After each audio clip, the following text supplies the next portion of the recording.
everyone's scared of being Elon Musk's next victim. So that's why I'm saying, right here, right now, we have to show the courts that we have their back. The courts don't have an army, the courts don't have a treasury, but we can show Trump's thugs that the courts have the American people on their side. Now somebody, anybody, even the president, ignores the federal court's orders. Like share an email or something, put a calendar invite going. Which lets them put someone in jail until they obey that order. Yeah. A court contempt order is usually enforced by the U.S. Marshal Service. But the U.S. Marshals work for Trump. And Trump could try to stop them from enforcing the court's orders. But Rutgers University law professor David Null has written a very interesting article in which he says that the courts don't have to use the marshals. The courts can appoint anyone they choose to enforce a contempt order. So I encourage all of us, and especially any of us who have law enforcement experience, to write your local U.S. District Court and volunteer to be appointed to enforce a contempt order. Because if we stand together behind our courts, then I don't believe that Donald Trump, I don't believe that Cadet Bonespurs has the guts to face us down if we show we are ready to risk our lives to defend our country and defend our country.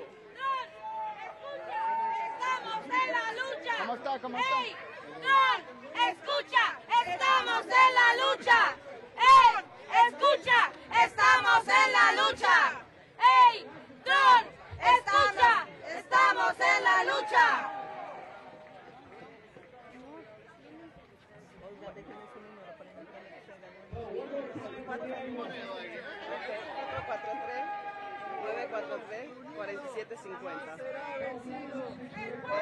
Unido jamás será vencido. El pueblo unido jamás será vencido. El pueblo unido jamás será vencido. El pueblo unido jamás será vencido. Las madres unidas jamás serán. Es famoso hoy, ¿verdad? Demasiado. Mira que lo están siguiendo de nuevo. Ay, querido, no te escuchamos nada por la bulla.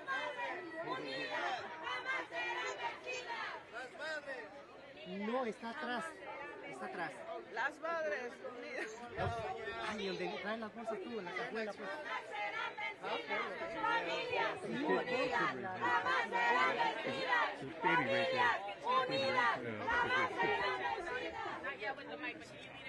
Okay, listo.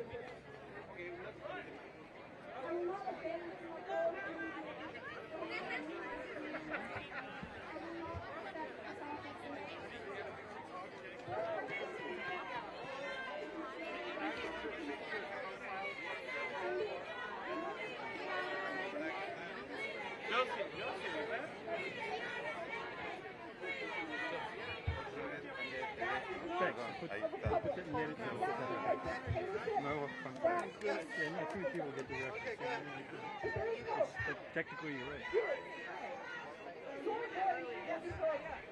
Your actions will be seen, and justice will prevail. But do not allow hope to make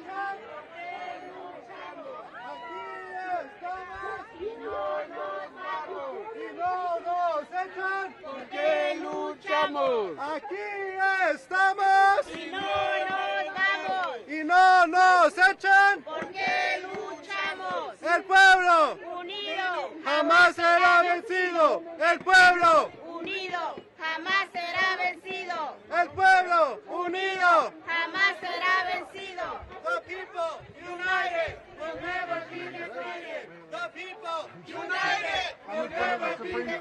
You'll find me. I gotta jump, I'm sure. United will never be defeated. Sí se puede. Sí se puede. Sí se puede.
I'm bilingual.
Escucha, estamos en la lucha. Trump, escucha, estamos en la lucha. Trump, escucha, estamos en la lucha. Trump, escucha, estamos en la lucha. Trump, escucha, estamos en la lucha.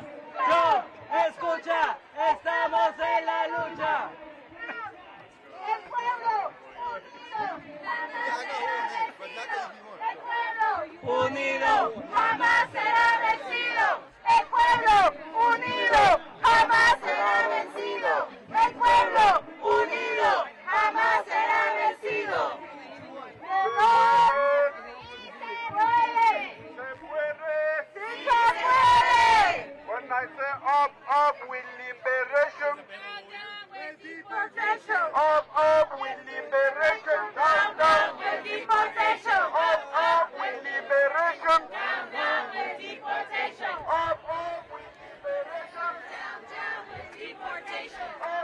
up with liberation, Down with deportation! up with liberation,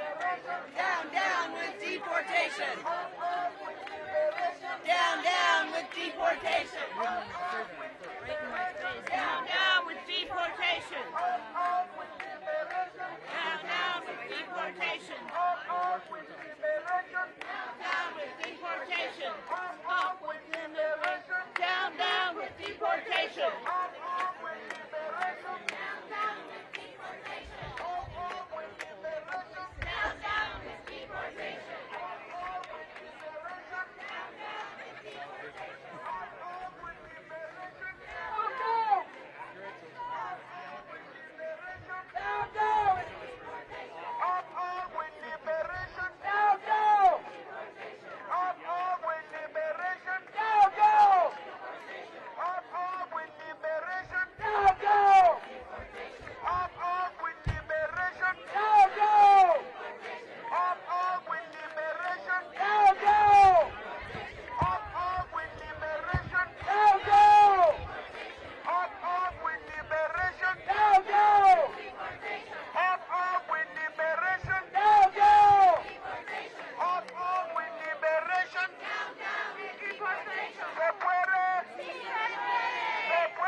incorporated and the consolidated cases. General Sauer. Mr. Chief Justice, and may it please the court. On January 20th, 2025, President Trump issued Executive Order 14160, protecting the meaning and value of American citizenship. This order reflects the original meaning of the 14th Amendment, which guaranteed citizenship to the children of former slaves, not to illegal aliens or temporary visitors. Multiple district courts promptly issued nationwide or universal injunctions blocking this order, and a cascade of such universal injunctions followed. Since January 20th, district courts have now issued 40 universal injunctions against the federal government, including 35 from the same 5 judicial districts. This is a bipartisan problem that has now spanned the last 5 presidential administrations. Universal injunctions exceed the judicial power granted in Article 3, which exists only to address the injury to the complaining party. They transgress the traditional bounds of equitable authority, and they create a host of practical problems. Such injunctions prevent the percolation of novel and difficult legal questions. They encourage rampant forum shopping. They require judges to make rushed, high-stakes, low-information decisions. They circumvent Rule 23 by offering all the benefits but none of the burdens of class certification. They operate asymmetrically, forcing the government to win everywhere while the plaintiffs can win anywhere. They invert the ordinary hierarchy of appellate review. They create the ongoing risk of conflicting judgments. They increase the pressures on this court's emergency docket. They create what Justice Powell described as repeated and essentially head-on confrontations between the life-tenured and representative branches of government. And they disrupt the Constitution's careful balancing of the separation of powers. I welcome the court's questions. General Sauer, these universal injunctions, as you say, have proliferated over the last 3 decades or so. Would you discuss, though, the origins of universal injunctions? In particular, I'm interested in sort of historical analogs or the historical pedigree, particularly the Bill of Peace that was proffered by respondents. Yes, Justice Thomas, as you, I think, first pointed out in your separate opinion in Trump against Hawaii, the Bill of Peace is something very distinct from a universal injunction. So the Bill of Peace involved a resolution of a small, discrete set of claims of a small, discrete group, and even more fundamentally, it was binding on the members of that class and those represented by the class. So it's much more analogous to a modern class action under Rule 23. And in fact, as we've argued in other cases, and as this court has described in opinions like Ortiz, the Bill of Peace evolved into and is directly developed into, so to speak, the modern class action that has all the same features of a Bill of Peace. So in the words of Chief Judge Sutton in the Sixth Circuit, the Bill of Peace, it was a domesticated animal that looks nothing like the dragon of a universal injunction. I'm sorry. Here, there's a discrete identified group on one issue. Does citizenship mean are you born in the territory of the United States, or does it mean are you loyal to someone else, which is your claim, or are your parents loyal to someone else? So that's no different than what happened in a Bill of Peace. The United States is bigger, so it extends more broadly, but it's still an identifiable group on a discrete, singular question.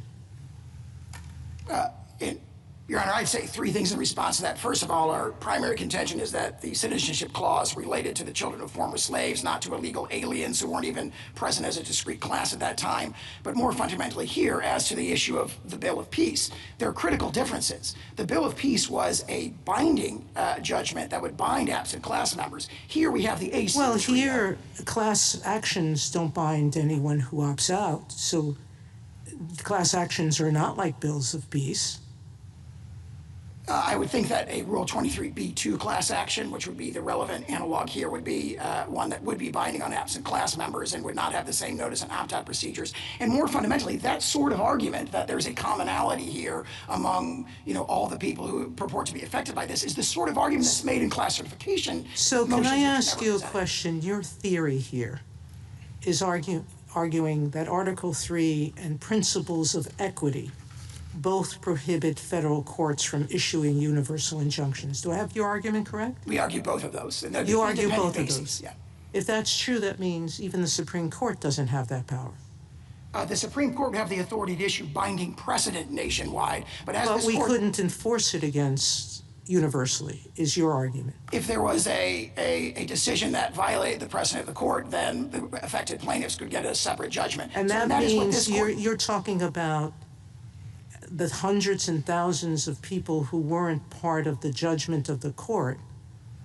They would all have to file individual actions? Not necessarily. There are other- or a class action. A class action would be the way Isn't that, that makes no sense whatsoever. respectfully, we believe that. Well, what was the purpose of the Bill of Peace if not to settle a legal question finally? And if even the Supreme Court doesn't have that right and must invite hundreds of thousands of lawsuits, what are we buying into? If a set of claims satisfies the rigorous criteria of Rule 23, Rule 23 is the modern analog of a Bill of Peace. We have something very different here. No, we don't, because the argument here is that the president is violating not just one, but by my count, 4 established Supreme Court precedents. We have the one ARC case where we said fealty to a foreign sovereign doesn't defeat your entitlement, your parents' fealty to a foreign sovereign doesn't defeat your entitlement to citizenship as a child. We have another case where we said that even if your parents are here illegally, if you're born here, you're a citizen. We have yet another case that says even if your parents came here and were stopped at the border, but you were born in our territory, you're still a citizen. And we have another case that says even if your parents secured citizenship illegally, you're still a citizen. So as far as I see it, this order violates 4 Supreme Court precedents. Yeah, and you are claiming that not just the Supreme Court, that both the Supreme Court and no lower court can stop an executive from universally from violating those holdings by this court. We are not claiming that because we're conceding that there could be an appropriate case. Only a class, only Can I hear the rest of his answer?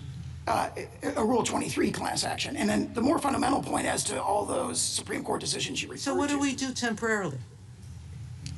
Temporarily, the court may issue, the lower courts may issue injunctions that remediate the injuries to the plaintiffs that appear before them. Lower courts, in appropriate cases, may certify class action. So when a new president orders that because there's so much gun violence going on in the country, and he comes in and he says, I have the right to take away the guns from everyone, then and he sends out the military to seize everyone's guns. We and the courts have to sit back and wait until every named plaintiff or every plaintiff whose gun is taken comes into court. In appropriate cases, courts have certified class actions on an emergency basis. We found at least 4 cases in recent years where that was done. But more fundamentally, we profoundly disagree with the characterization of the merits. This is now fully briefed in the Ninth Circuit in case number 25-807, where we describe how that characterization of the holding of Wong Kim Ark and the other decisions is profoundly incorrect. And you that still have Counsel, could I ask you about a different type of case that has broader impact than on the particular claimant? Like a claimant who's alleging that the districting in a particular case has resulted in racial discrimination against him or her based on how the district is drawn. Now, a judicial decision about that one plaintiff would implicate the redistricting throughout the whole case, throughout the whole state. How does your theory address that situation? That would be what you might call an indivisible remedy, where what the court is doing there by, for example, redrawing the district lines is, as this court said in Gill against Whitford, the only way to remediate the injury of voting in an unconstitutionally drawn district. That is similar to abatement of a public nuisance or, for example, in the school desegregation cases, where remediating the injury to the plaintiff before the court necessarily has collateral consequences to many others. And certain environmental cases might have a similar thing. For example, you stop the local plant from pouring, water pollution into the water. That benefits the plaintiff. It happens to benefit a bunch of other people. Now, that's very different than what we have in these universal injunctions, where it is a divisible remedy. I mean, I point to the holding of the District of Massachusetts in this case, looking at the individual plaintiffs. That court said, well, obviously, I don't have to give a universal injunction to protect individuals other than the individual plaintiffs. They are given complete relief by an injunction that tells federal officials only to treat their children as citizens. Why? I guess the question is why does the law require that? I mean, I appreciate that a court could, in a divisible remedy kind of case, narrow in to the plaintiff, but you seem to be suggesting that Article 3 or Rule 23 or something requires that, and I guess I don't really understand it. If I may offer two responses to that. In the Article 3 context, that is the principle announced in Worth against Selden, announced in Gill against Whitford, and Lewis against Casey, where this court has said again and again, what we do in the Article 3 context is grant remedy that is tailored to, grant remedies that are tailored to remove the injury to the complaining plaintiff. Sometimes they have even very broad collateral consequences, but in the Article 3 context, what the court has not done, and every time it's focused on this in National Treasuries Union, Employees Union, in the But I guess I don't see why then the divisible remedies or indivisible remedies is an argument. I mean, if Article 3 is suggesting that the court has to focus in on the plaintiff only, then it would seem to me that that would be the power requirement across the board. I thought Article 3 was really about limiting the court's power with respect to jurisdiction, that we say the court has to determine whether or not there's subject matter jurisdiction over the issue and whether or not there's personal jurisdiction over the defendant.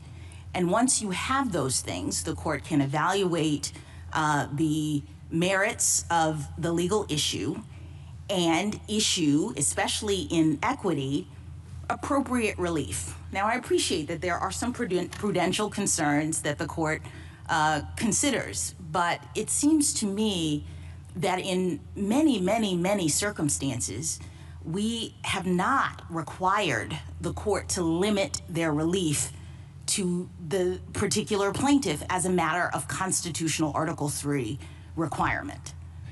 I disagree with that. I'd offer a response both first as to Article 3 and then as to the scope of equitable authority. In the Article 3 context, this court said in Worth against Selden, for example, that the Article 3 judicial power exists only to redress the injury to the complaining parties. Again, in Gill against Whitford and Lewis against Casey. All right, so let me give you a hypothetical. So suppose we have a manufacturing plant that unlawfully releases environmental toxins into the air, and we have a plaintiff who lives near the plant, brings a nuisance lawsuit and says they're being harmed by unlawful release. Your argument suggests that the judgment for the plaintiff has to narrow in on preventing, to the extent possible, preventing harm to the plaintiff. But it seems to me that that's not necessarily the case. You suggest with the Chief Justice in response to him that there can be incidental beneficiaries, that the court could say no more toxins if it's unlawful for the defendant to do that, correct?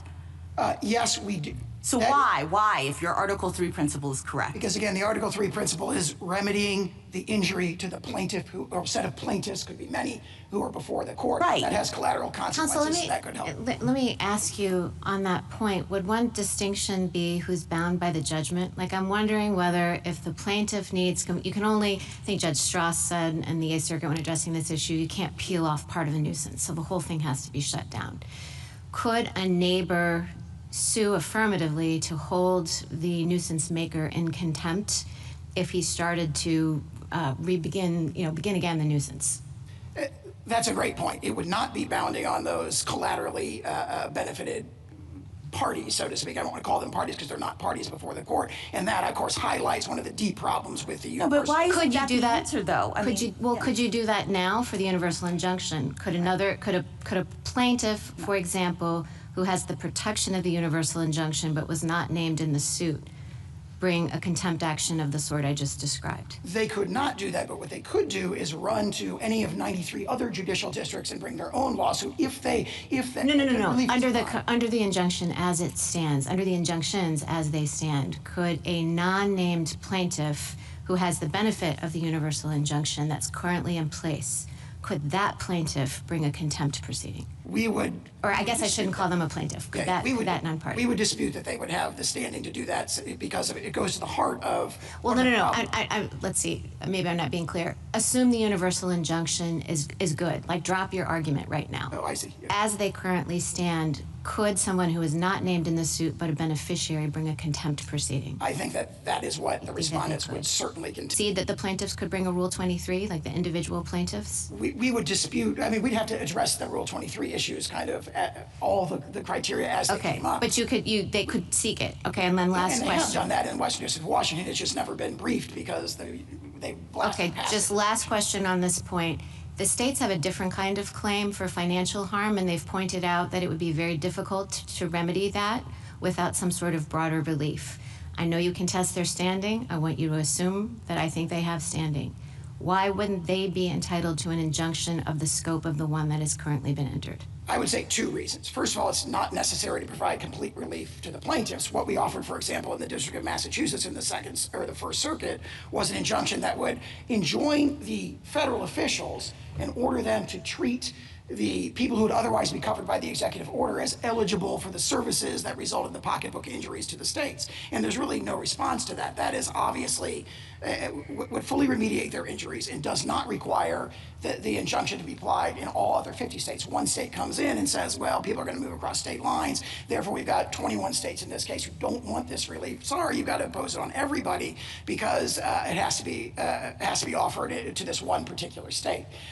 So that's one response. The other response is this notion that the states have to be provided a complete relief because of interstate travel and patchwork. I think that's very effectively responded to by Chief Judge Sutton's opinion in the Second Circuit, where he says, this is a problem. If we adopt this logic, it justifies a universal injunction in every single case, and that can't be the case. The Fifth Circuit's recent DACA decision comes to the same conclusion. What do you say, though, to the suggestion, General, that in this particular case, those patchwork problems for, frankly, the government, as well as for plaintiffs, justify broader relief?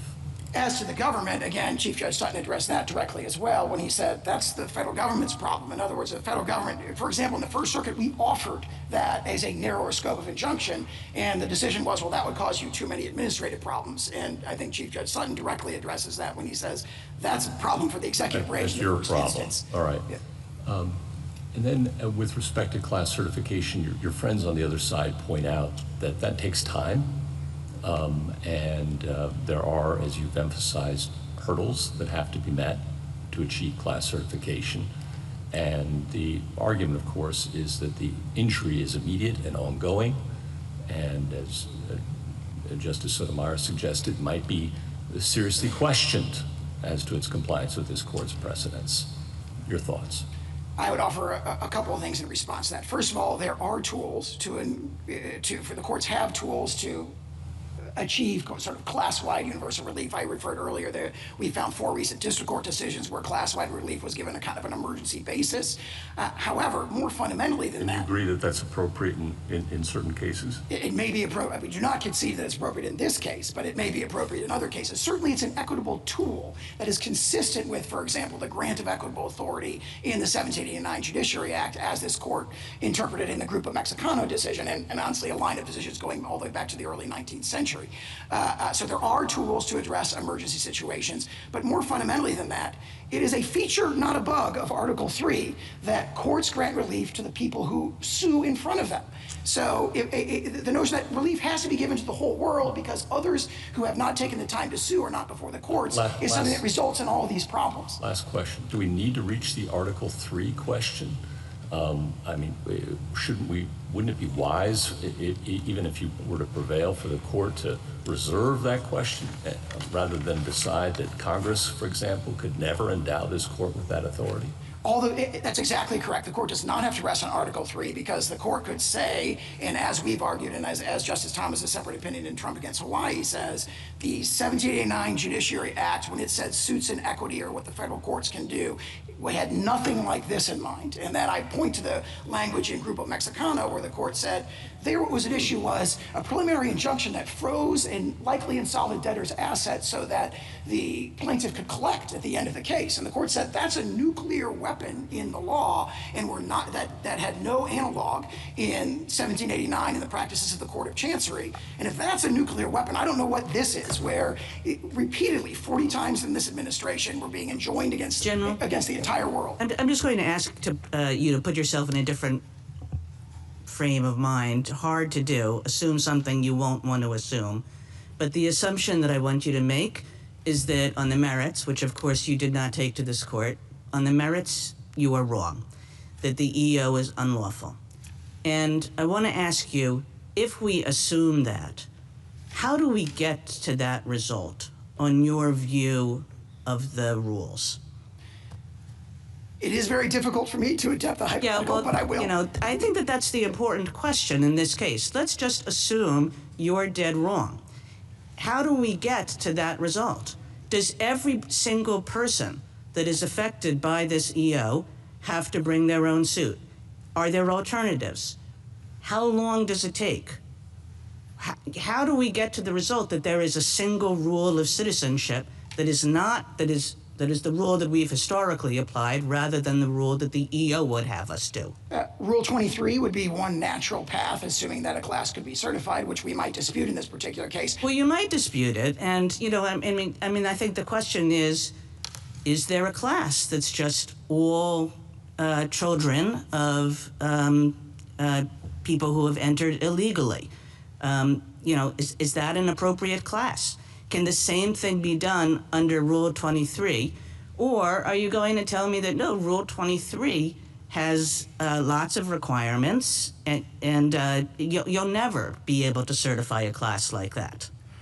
Rule 23 provides the equitable tools subject to rigorous criteria, appropriately rigorous criteria, to obtain that kind of class-wide and that suggests to me you're going to be standing up here in the next case saying that Rule 23 is inapt for this circumstance, with this number of people, maybe with some questions that are individual, who knows.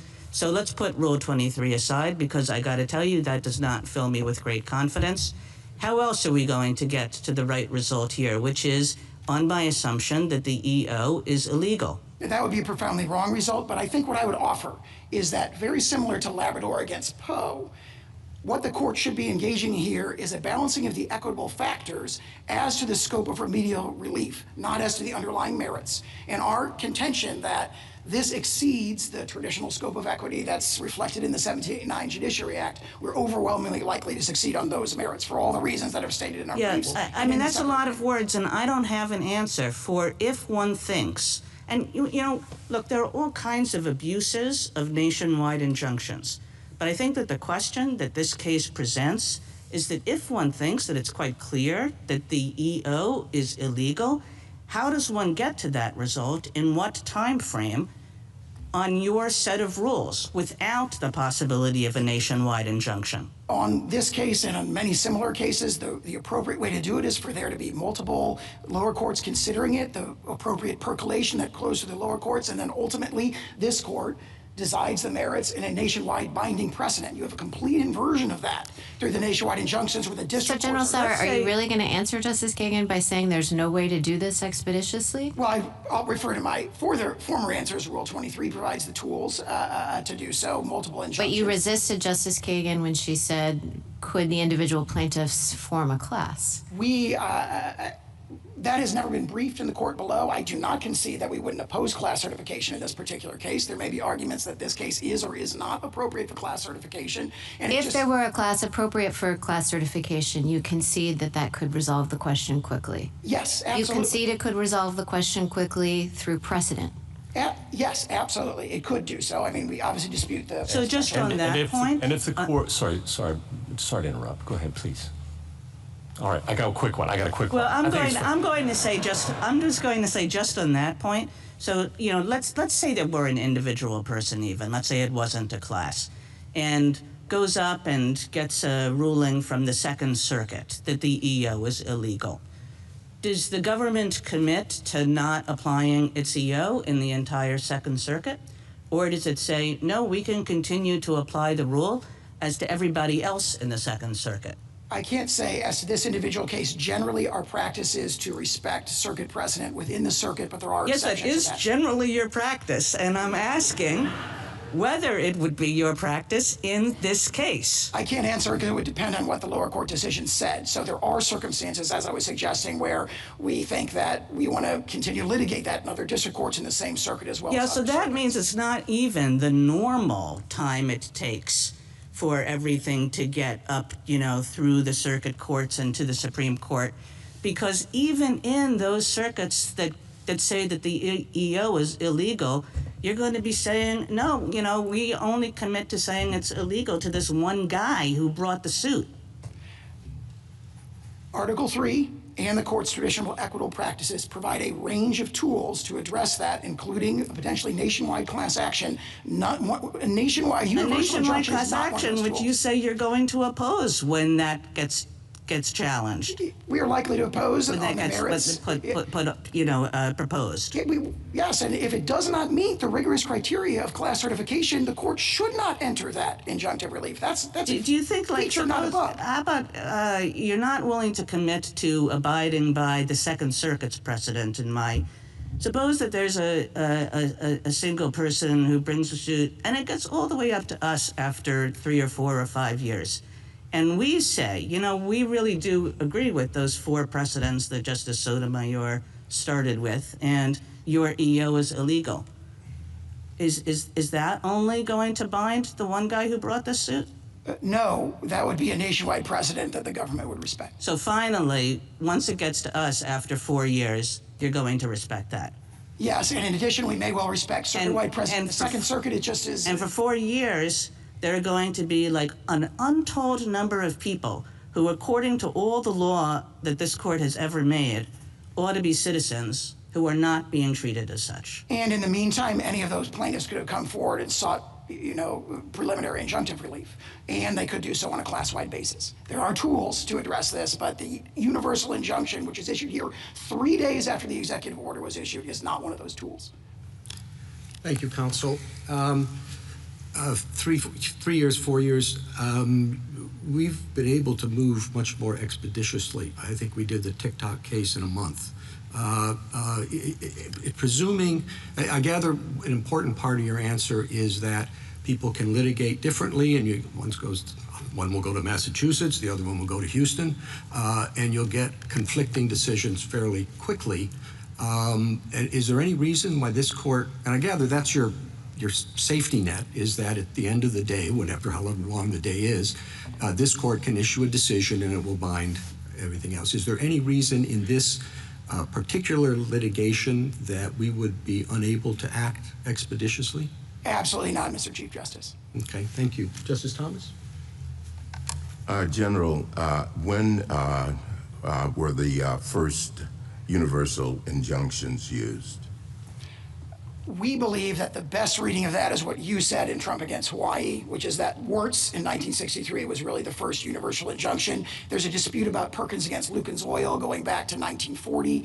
And of course, we point to the court's opinion that reversed that universal injunction issued by the D.C. Circuit and said it's profoundly wrong. Now, if you look at the cases that the either parties cite, you see a common theme. The cases that we cite, like National Treasury's Employment Union, Perkins against Lucan's Oil, Frothingham in Massachusetts against Mellon, going back to Scott against Donald, and all of those are cases where the court considered and addressed the sort of universal, in that case, statewide issue of provision of injunctive relief. So when the court has considered and addressed this, it has consistently said you have to limit the remedy to the plaintiffs who are appearing in court and complaining of that remedy. So we survived until the 1960s without universal injunctions? That's exactly correct. And in fact, those were very limited, very rare, even in the 1960s. It really exploded in 2007 in our cert petition in Summers against Earth Island Institute. We pointed out that the Ninth Circuit had started doing this in a whole bunch of cases involving environmental claims. Justice Alito?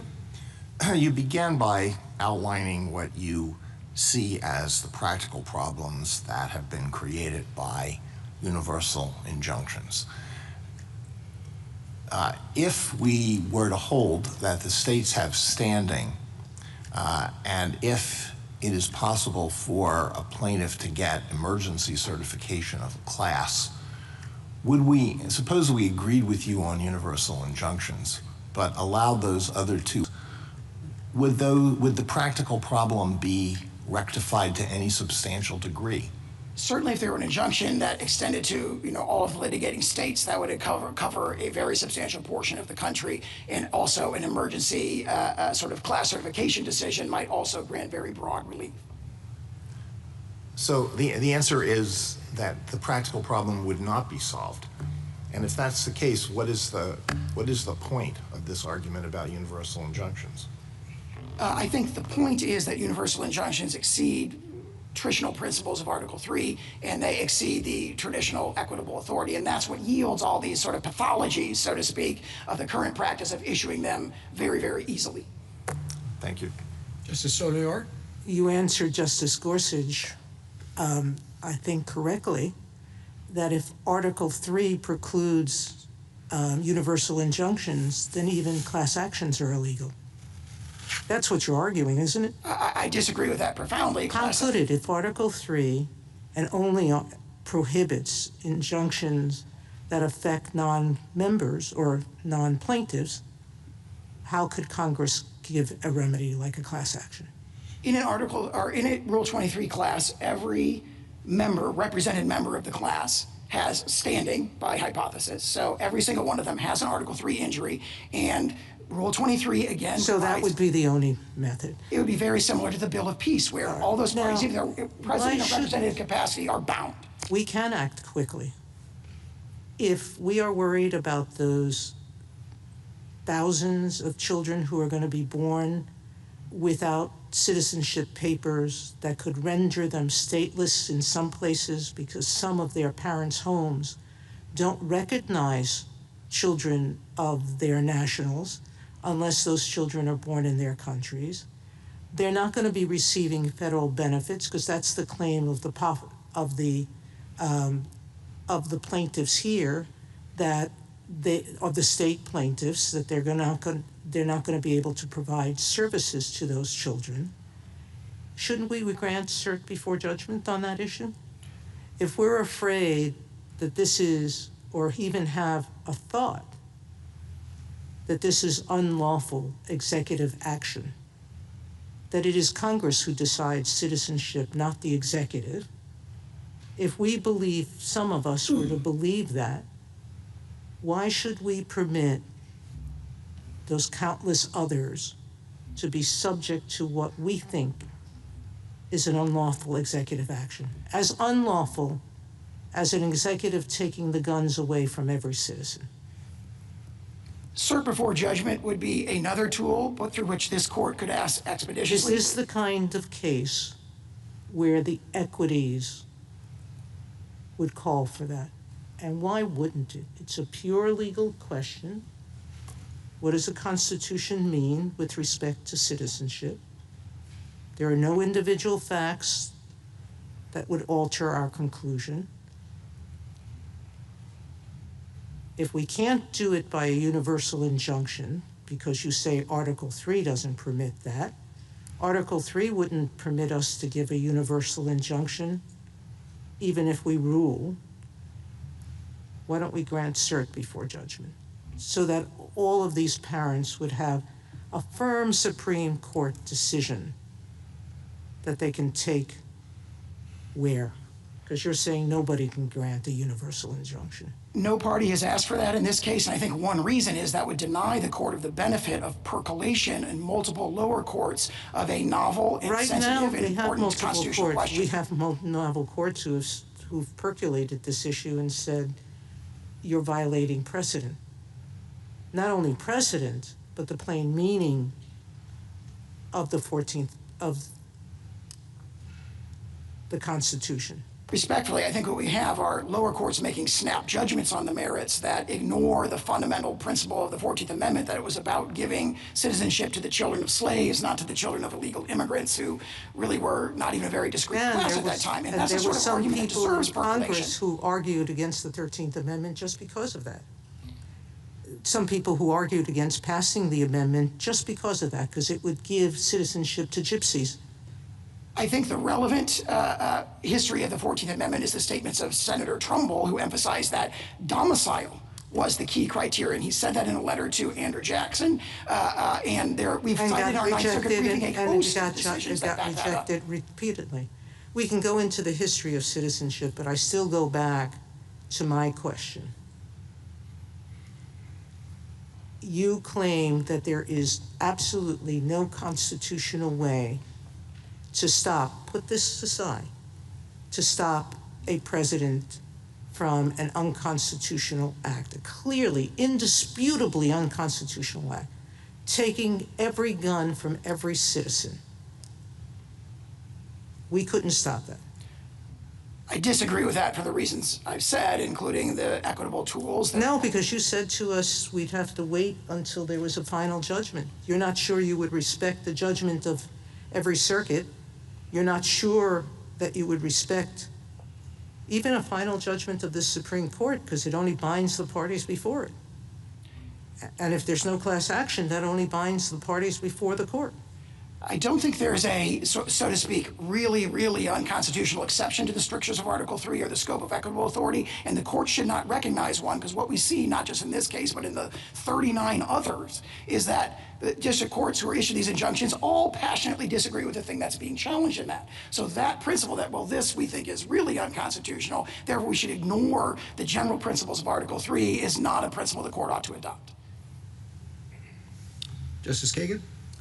So, General, on this question of expedition, I mean, it sort of depends on the government's own actions in a case like this one, where one can expect that there is not going to be a great deal of disagreement among the lower courts.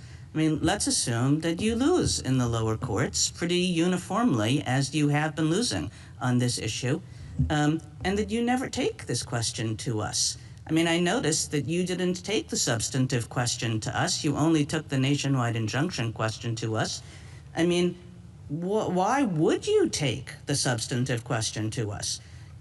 You're losing a bunch of cases, this guy over here, this woman over here, you know, they'll have to be treated as citizens, but nobody else will. Why would you ever take this case to us? Well, in this particular case, we have deliberately not presented the merits to this court on the question of the scope of remedies, because of course that makes it a clean vehicle where the court doesn't have to look at the past. You're ignoring the import of my question. I'm suggesting that in a case in which the government is losing constantly, there's nobody else who's going to appeal, they're winning, it's up to you to decide whether to take this case to us. If I were in your shoes, there is no way I'd approach the Supreme Court with this case. So you just keep on losing in the lower courts. And what's supposed to happen to prevent that? Again, I respectfully disagree with that forecast of the merits, but in response to the question, what I would say is we have an adversarial system, and if the government is not, for example, not respecting circuit precedent on the court's hypothetical in the Second Circuit, someone injured in the Second Circuit could take the case up, and they could say, look, the government is violating circuit precedent on the hypothetical multiple circuits. That's the case we're going to take? Somebody who says, you know, after we've said that this all has to be done one by one by one, then we're going to take a case from somebody who objects to proceeding one by one by one? I'm not sure I understand the question. I understood the hypothetical. If you win this challenge and say there is no nationwide injunction and it all has to be through individual cases, then I can't see how an individual who is not, you know, being treated equivalently to the individual who brought the case would have any ability to bring the substantive question to us. They would bring a lawsuit in the federal district courts against the government for an injunction protecting them. And if the government wasn't respecting, you know, on the hypothetical and then they win. And again, I mean, you need somebody to lose. but nobody's going to lose in this case. It's just you're going to have like individual by individual by individual, and all of those individuals are going to win, and the ones who can't afford to go to court, they're the ones who are going to lose. The tools that are provided to address hypotheticals like this, again, This is not a hypothetical. This is happening out there, right? Every court has ruled against you. We've only had snap judgments on the merits. Obviously, we're fully briefing the merits in the courts of appeals, and our arguments are compelling. More fundamentally, in response to the question, I'm suggesting to you, like the real brunt of my question is, in a case like this, the government has no incentive to bring this case to the Supreme Court because it's not really losing anything. It's losing a lot of individual cases which still allow it to enforce its EO against the vast majority of people to whom it applies. And again, Rule 23 provides an avenue to address those very concerns. Thank you. Justice Gorsuch? Well, Justice Kagan asked my questions better than I could have. How do you suggest we reach this case on the merits expeditiously? There's a number of tools the court can do that. We think this case is one that cries out for percolation, that the court should allow the lower courts to address the merits issue multiple times. It's currently on briefing in 3 different cases in the 1st, 4th, and 9th circuits, and we think that that's the appropriate way to do it. If the court disagreed, obviously, when you lose one of those, do you intend to seek cert? If we lose, yes, absolutely. Justice Kavanaugh? So the technical problem here seems to be class-wide relief without the district courts going through the steps to assess whether a class should be certified, correct? Correct. Okay. And if you win here on this procedural point, it seems very likely that the day after, there are going to be suits filed all over the place seeking class-wide treatment, maybe statewide classes, circuit-wide classes, maybe nationwide classes. I'm sure they're being prepared now, right? And on what basis would you oppose a statewide class? I can imagine certain bases, and again, we haven't briefed this in the lower courts yet. You've been promising everyone here that Rule 23 is the cure-all. And I want to explore on what basis you would oppose a statewide class. Just take that one for now. For example, and again, this is very hypothetical because I'm not predicting that we will or will not oppose that. We haven't taken a position on that yet. If you were to oppose it, on what basis would you plausibly oppose it? There may be problems of commonality and typicality, for example. For example, there's 2 different sets of groups that are affected by the executive order. There are those where the mothers are temporarily present and those where the mother are illegally present. And in both cases, the father is neither a citizen nor a lawful permanent resident. So there might be issues of typicality. Adequacy of representation might very well be an issue. So there would have to be that rigorous application of those criteria. Now, the argument may be this is a case that is a natural candidate for a Rule 23b2 certification. That may well be true. The government hasn't taken a position on that. Our position is not that class certification will necessarily be granted. Our position is that Rule 23 is how these sorts of claims should be channeled. And you think, I think you just said, it's very possible that class certification may be granted. It is possible. We don't know yet because there was a class certification motion filed at the very beginning in Western District of Washington, and it was just never briefed because obviously the pathology here is that the nationwide injunctions just go blowing past the class certification procedures. And I guess Rule 23b2, for a lot of the cases we've had over the past 25 years that you talk about where there have been universal injunctions or where the lower courts have had that, I mean, 23b2 could have been used in a lot of those, presumably, correct? Eviction moratorium, student loans, OSHA vaccine mandate. Do you see the possibility that 23b2 could have been used instead of, I mean, some of those were APA, but put aside the APA issue for now. Yeah, we do set aside that issue, if I may. I got it. But yes, I agree with that as to some, but none of the other cases. It's hard to see how, for example, Biden against Nebraska might have, where a state was the plaintiff, might have been a 23b2 class. And the Alabama Association of Realtors might have been a much better candidate for that. And again, not taking a position on the individual merits, our overarching point is there's a tradition of equity in this country that goes back to the English Court of Chancery, and what's happening in these universal injunctions, again, 40 times in this administration, at least 22 times in the last administration, 64 times in the administration before that, is just disregarding those appropriate procedures to seek this kind of global relief. I want to ask one thing about something in your brief. You said, quote, and of course this court's decisions constitute controlling precedent throughout the nation. If this court were to hold a challenged statute or policy unconstitutional, the government could not successfully enforce it against anyone, party or not, in light of stare decisis, end quote. You agree with that? Yes, we do. Okay. If you prevail here, the original executive order had a 30-day period before it took effect. If you prevail here, should there be any pause so that things can happen that need to happen for 30 days or some period of time, or should we not even worry about that? Yes, we can see that the 30-day ramp-up period that the executive order itself calls for never started because the universal TROs were entered almost immediately, and we don't dispute that there should be a 30-day ramp-up period. For another reason as well, which is that we've been enjoined from even doing guidance, even formulating a policy, and that itself is another problem with these injunctions. On the day after it goes into effect, this is just a very practical question how this is going to work. What do hospitals do with a newborn? What do states do with a newborn? I don't think they do anything different. What the executive order says in Section 2 is that federal officials do not accept documents that have the wrong designation of citizenship from people who are subject to the executive order. How are they going to know that? The states can continue to, the federal officials will have to figure that out. How? So you can imagine a number of ways that the federal officials could. Such as? Such as they could require a showing of, documentation showing legal presence in the country. For a temporary visitor, for example, they could see whether they're on a B-1 visa, which would exclude kind of the birthright citizenship and that kind of. For all the newborns? Is that how that's going to work? Again, we don't know because the agencies were never given the opportunity to formulate the guidance. They would have 30 They're only days. going to have 30 days to do this. You think they can get it together in time? They're under, that's what the executive order instructs them to do, and hopefully they will do so. Again, it's a speculative and hypothetical scenario because they were enjoined from even starting that process. And then last question.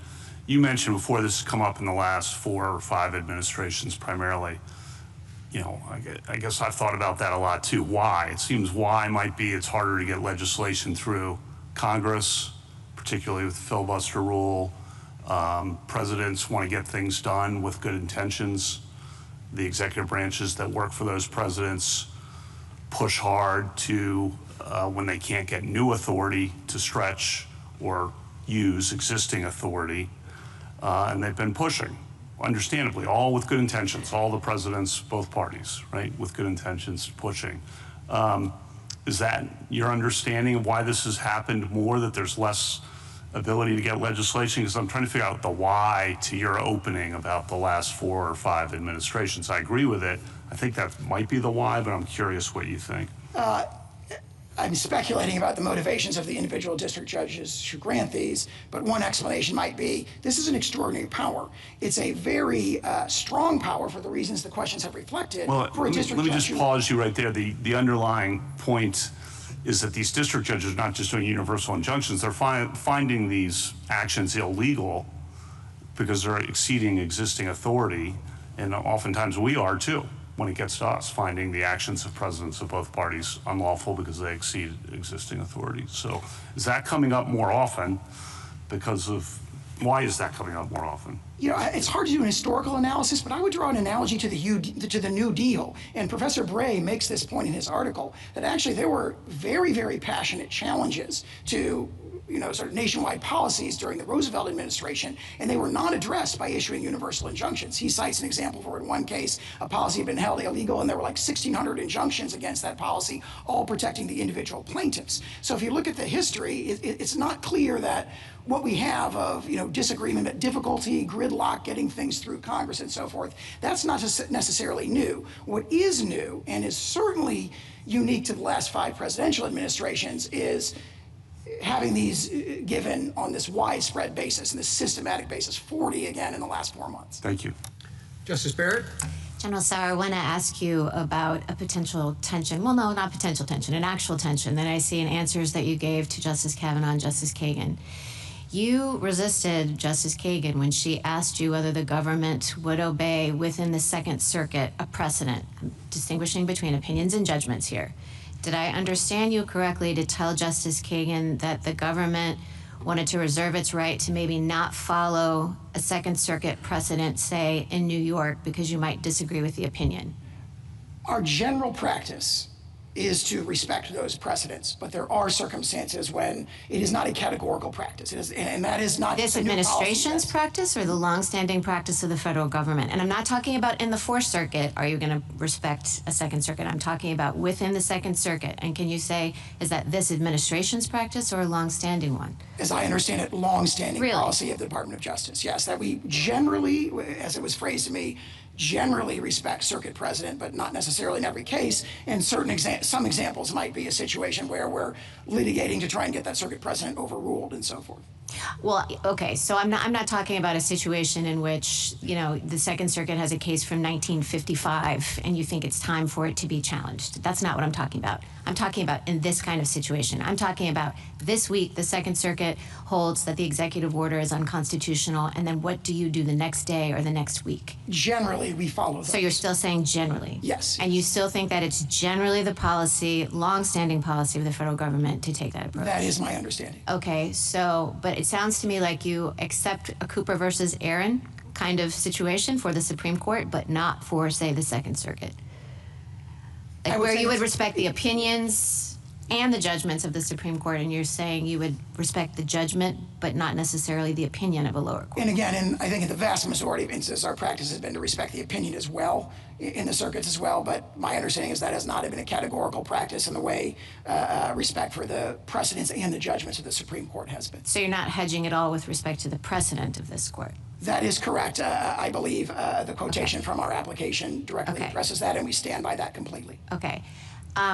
Next question. So this is also a follow-up to some of the questions that others have asked you about the merits of the order not being before us. Did I understand your answer to be because you think percolation is really important for this one? We do think percolation is really important for this one, but the reason the merits are not before is because we've only submitted a stay application on the scope of relief question, and as Labrador against Poe indicates, the scope of relief is a separate question for the Oh, I understand it's a separate question, but there are plenty of times that the government comes to us and asks for both. Absolutely. For example, recently in the Wilkins and Cox application, we did exactly And that. the reason why you didn't ask for both here is because you think that the merits question needs percolation. Yes, but also more fundamentally, it illustrates that the very problem with these nationwide injunctions is they force this rushed, fast and furious decisions on the merits. So I think it would be very inappropriate in this case to come to a stay application saying, please give us a rushed, decision on the merits of something that's very complex. But the government's done that in other cases too, right? Those cases would be different. In this case, the example I gave earlier, we think it's very clear cut on the merits. This one is, we concede a novel and sensitive So this one question. isn't clear cut on the merits? This one, in this case, we want the court to address the remedial issue. If we offer the merit first, that's a vehicle problem because the court has, in many cases, just addressed the merits and not the remedial issue. And it's imperative from the federal government's perspective that the remedial question be addressed. Okay, so last question is about why that is. Justice Alito asked you, well, what's the point of this? If the same thing could happen, which is effectively the EO being enjoined everywhere via class action or because it's necessary to provide complete relief, say, to the states, is there any difference in your view between, say, a class is certified of all individual plaintiffs and they win, and the executive order class-wide, there's a judgment saying that it can't be enforced? Do you want to say, follow up, is there any practical distinction you see? Why does the government care? Is it just the rigors of the certification process, or is it something more? The rigors of the certification process. Keep in mind that in many of these cases, we successfully oppose class action. Let's assume I think you can't successfully oppose it here for individual plaintiffs. Well, I mean, that opportunity to have our day in court on that is very, very important. I understand, but let's assume, go with my assumption. Assuming that we were to lose in assume the class is certified. Is there any benefit? If a class is certified, and let's say, you were pointing out that the executive order targets two different kinds of people. Let's assume that it's commonality because, they only target one portion of the order, right? in that circumstance, does the government get anything different? This is back to Justice Alito's question about what's it to you? What's the practical difference to you? Do you want to say anything about whether there's a practical difference between a universal injunction and a loss in the class? Absolutely. Okay. Among many others, the represented class members are bound in the class action context. And that means that if they lose, they're bound by that as well. So they're taking a grave risk, so to speak, by proceeding through a class action. And it has this symmetry where the government is bound if we lose, they are bound if we don't lose. And that's a very, very important distinction. And you would respect that judgment?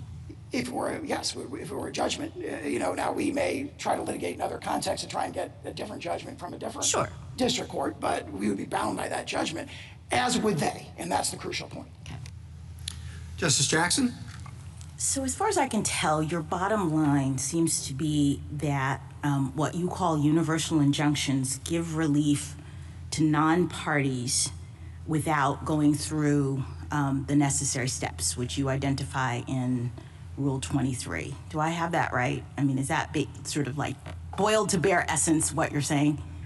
I would say there's a lot more to it, but that's one very important one. That's a key point that I want to focus in on for a moment. I guess I don't understand why you are saying that these kinds of injunctions are giving relief to non-parties. First of all, I think they can be also easily characterized as focusing only on the defendant pursuant to the court's jurisdiction, personal jurisdiction over this person relative to the subject matter jurisdiction that the court has, and the relief is telling the defendant, stop doing this thing that the court has found to be unlawful. So rather than characterizing it as a quote-unquote universal injunction, I think one could easily see that this is just about the extent to which the court can constrain a defendant over whom it has personal jurisdiction. Can it do so completely or just partially with respect to, just say stop with respect to this plaintiff? Am I I don't understand where this idea of universal injunctions comes from in this context. I think the relevant distinction is an order. That order is, in this case, the government defendant to cease allegedly unlawful activity as to the parties who have come into court and sued, and one that says to the government defendant, cease the allegedly lawful activity against everyone in the entire world. No, just cease it. Just stop. This thing, this executive order, I mean, we do this in the APA context all the time, right? The statute says you hold that you set aside the conduct, right? That it's unlawful. And we don't really parse it out and say, okay, but it's unlawful only as it applies to the plaintiff or not. So it's a very common concept for the court to enjoin a defendant from doing particular unlawful behavior. And what you're now asking us to do is to require that the court have an additional limitation in its order that says you only have to stop doing this with respect to the plaintiff. And that's the part that I don't understand. I guess, from what I can read from your papers and what you've said here, that limitation you say comes from this principle that if you don't do that, you would be somehow giving relief to non-parties. But I wonder if that's right. I mean, it seems to me that the relief is the judgment that you provide to the plaintiff that says, stop doing this conduct. And you give it only to the plaintiff. That's where the limitation comes. The plaintiff is the only person who can go to court after you violate this order and enforce it. Other people are incidental beneficiaries of a court ordering you to follow the law. I mean, that's like everyone in the world. When the court says, follow the law, anybody who would have been hurt by your not following the law benefits. Okay, I don't understand why that would limit the court in its ability to tell you, don't do this unlawful conduct.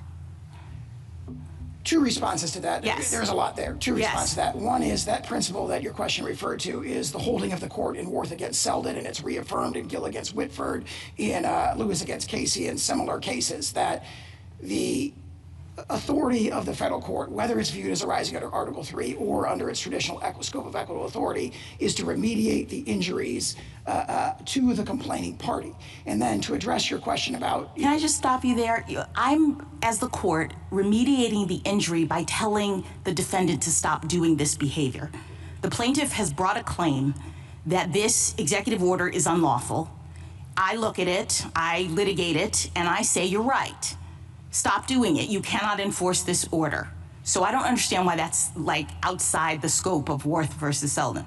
If the court in that case is imposing what we've called an indivisible remedy, for example, vacator under the APA, there's a debate about what set aside means. Assuming it means to vacate, then the remedy that Congress has provided as a condition of its delegation to the agency is if one part of the, if the regulation is unlawful, then the remedy granted, which directly remediates the plaintiff's injury on that hypothetical, is an indivisible remedy that benefits others. Here in this case, and in all the other 40 cases, we see something totally different. Yeah, I understand. It's not necessary to remediate the injuries of the plaintiff before them. That is the I understand. Let me just turn your attention to one other thing, because the real concern, I think, is that your argument seems to turn our justice system, in my view at least, into a catch-me-if-you-can kind of regime from the standpoint of the executive, where everybody has to have a lawyer and file a lawsuit in order for the government to stop violating people's rights.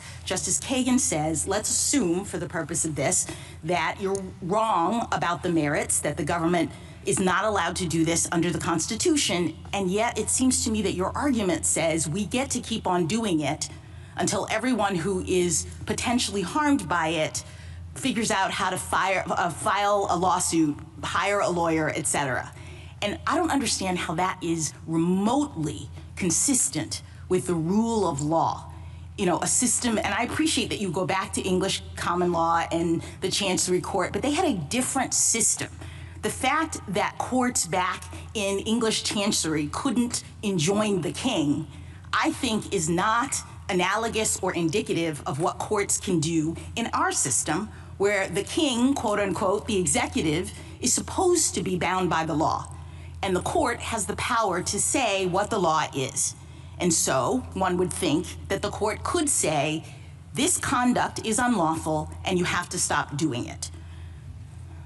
I think the catch-me-if-you-can problem operates in the opposite direction, where we have the government racing from jurisdiction to jurisdiction, having to sort of clear the table in order to implement a new policy. A great example of this is in the Schilling litigation, where the military had a military readiness policy. It was universally enjoined by the DDC. It went up to the DC Circuit. The DC Circuit stayed that injunction to allow that policy to go into effect, and then 1 hour later, a district court on the other side of the country universally... Can I just ask you one final thing, because this relates to also something that Justice Kagan said.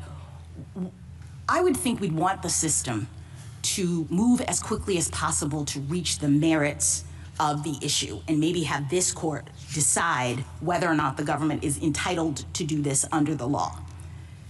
Wouldn't having universal injunctions actually facilitate that? It seems to me that when the government is completely enjoined from doing the thing it wants to do, it moves quickly to appeal that, to get it to the Supreme Court, and that's actually what we would want. What I worry about is similar to what Justice Kagan points out, is that if the government is saying no lower court can completely enjoin it, it actually means that the government just keeps on doing the purportedly unlawful thing, and it delays the ability for this court to reach the underlying issue. Percolation of novel, sensitive constitutional issues is a merit of our system. It is not a bad feature of the system. Thank you. Thank you, counsel. Mr. Feigenbaum. Mr. Chief Justice, and may it please the court. This court should deny the emergency application because this injunction was properly designed to ensure that the states would get relief for our own Article 3 injuries, as we suffer significant pocketbook and sovereign harms from implementation of this executive order, including from the application of this EO to the 6,000 babies born to New Jersey parents out of state every year. The U.S. prefers alternative approaches for granting that relief, alternatives it never raised in the district court below.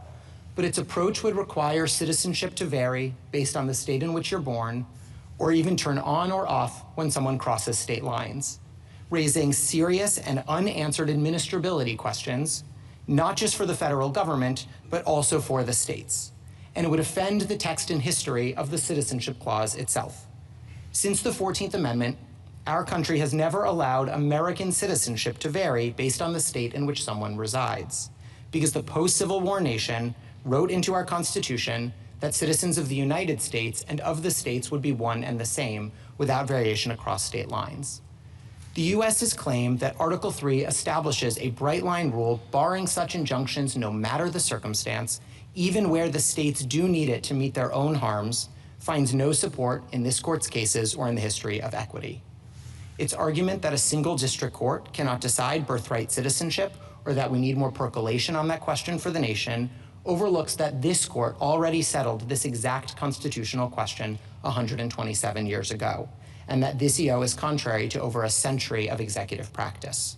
Finally, the U.S.'s objection that nationwide PIs have simply become too common in the last few months, a complaint about other injunctions sought by other parties, cannot undermine the extraordinary bases for this one. The states, who regularly come before this court as plaintiff and defendant alike, agree that nationwide relief can be reserved for narrow circumstances, but it was needed here. I welcome this court's questions. Putting the merits aside, what do you think is the origin of, or at least the pedigree of universal injunctions, particularly the Bill of Peace, if you would discuss that? Absolutely, Your Honor. So there's two categories of these broad injunctions. So first, although we use the term nationwide injunction, if the nationwide injunction is actually about meeting our harm and the alternatives are not legally or practically workable, then it isn't even a universal injunction, as I know this court's separate writings has used the term, because it's about meeting our own Article 3 injury, which is our basic submission about this case. But we do agree that there's some space for universal relief. We trace it back through the history from the Bill of Peace, through Equity Rule 48, which specifically clarified that in the American equitable tradition, it was not always the case that universal relief would bind the non-parties, even as it might benefit the non-parties, continuing on to the tax collection injunctions in the 19th century, and then continuing on as recently as this court's order in AARP. So I do think they've always been in narrow circumstances. They've never been the reflexive or norm of how relief should be granted in this country, but they have been available. I don't think I need that for my case, but I do think they're available in narrow circumstances. You say they should be available only in narrow circumstances. Why is that? Yeah, so I could offer the three that I think make the most sense, but we're mindful of some of the concerns that the United States raises. We are states who've benefited from federal policies. We are states who have our own statutes and policies. So sometimes we are on the other side of the V in cases involving universal relief. So we are sympathetic to some of the concerns the United States has about percolation, about running the table in particular cases. We just don't think that that supports a bright line rule that says they're never available. And we've identified, I think, at least three circumstances where they would make sense to be available.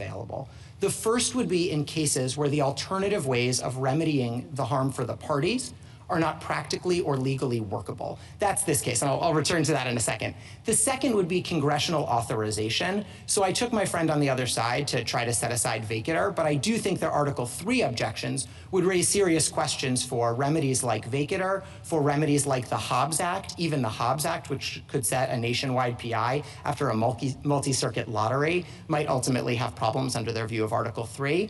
And then the third thing I would say is there may be cases in which the alternative forms of getting non-party relief are not legally or practically available. So that might be a case like AARP, or even a case like this one, where district courts could consider the availability of the class action device, but if it couldn't move fast enough, because Rule 23 doesn't include TROs and PIs, if it couldn't move fast enough in those contexts, courts might need to step in anyway. But I think we fit in the first bucket in this particular case, because the alternative ways of remedying our particular significant pocketbook harms to the tunes of millions of dollars can't be remedied, as the district court found below, without granting us this kind of relief.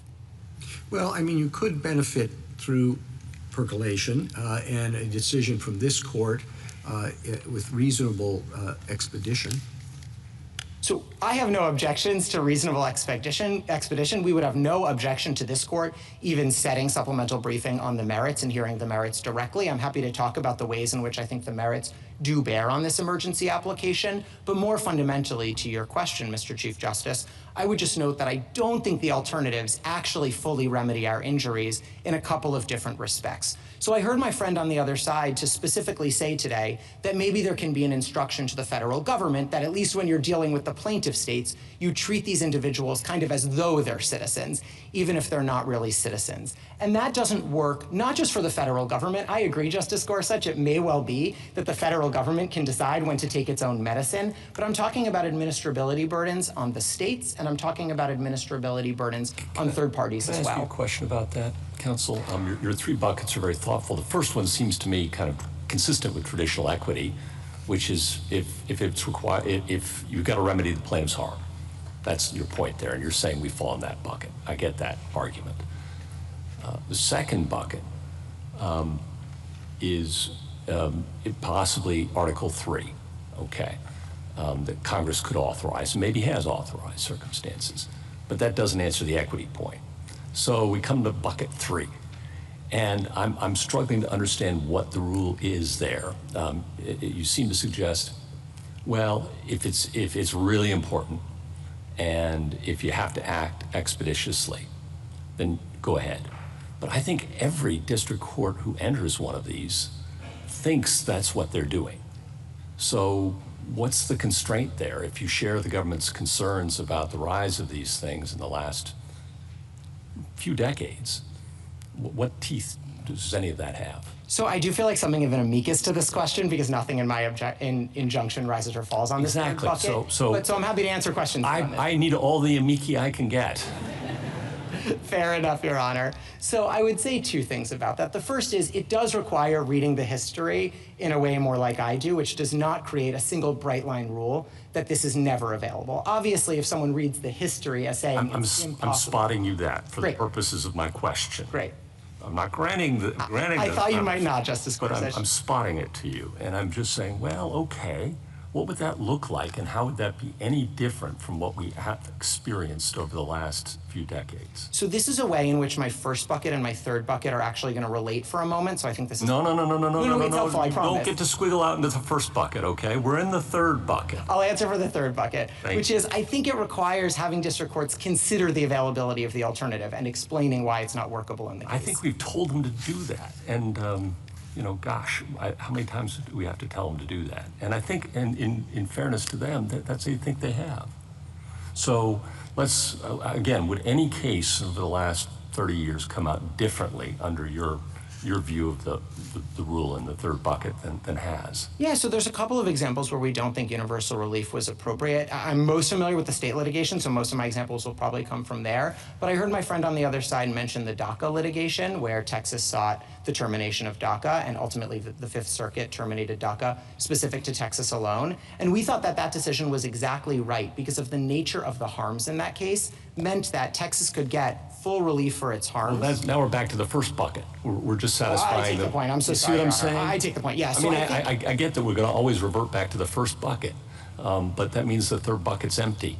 I totally take the point. I think AARP is a good illustration of the third bucket that this court confronted recently, where it was the case that there was this rush, just a few hours, not possible to go through class certification. You heard my friend on the other side talk about the rigors of class certification, and I don't think my friend on the other side would agree. It could be done in 3 hours through the night, and so there were necessity to step in. Do you agree about the rigors of class certification? It seems to me that 23B2 classes, and you probably, if you have to, are going to be arguing that they're not so rigorous to meet for injunctive relief for national policies that are uniform. So the most important thing that hasn't come up in the discussion this morning yet is that they're not available for state litigation. It talks about persons, it talks about appointment of class counsel, it talks about going through this certification process.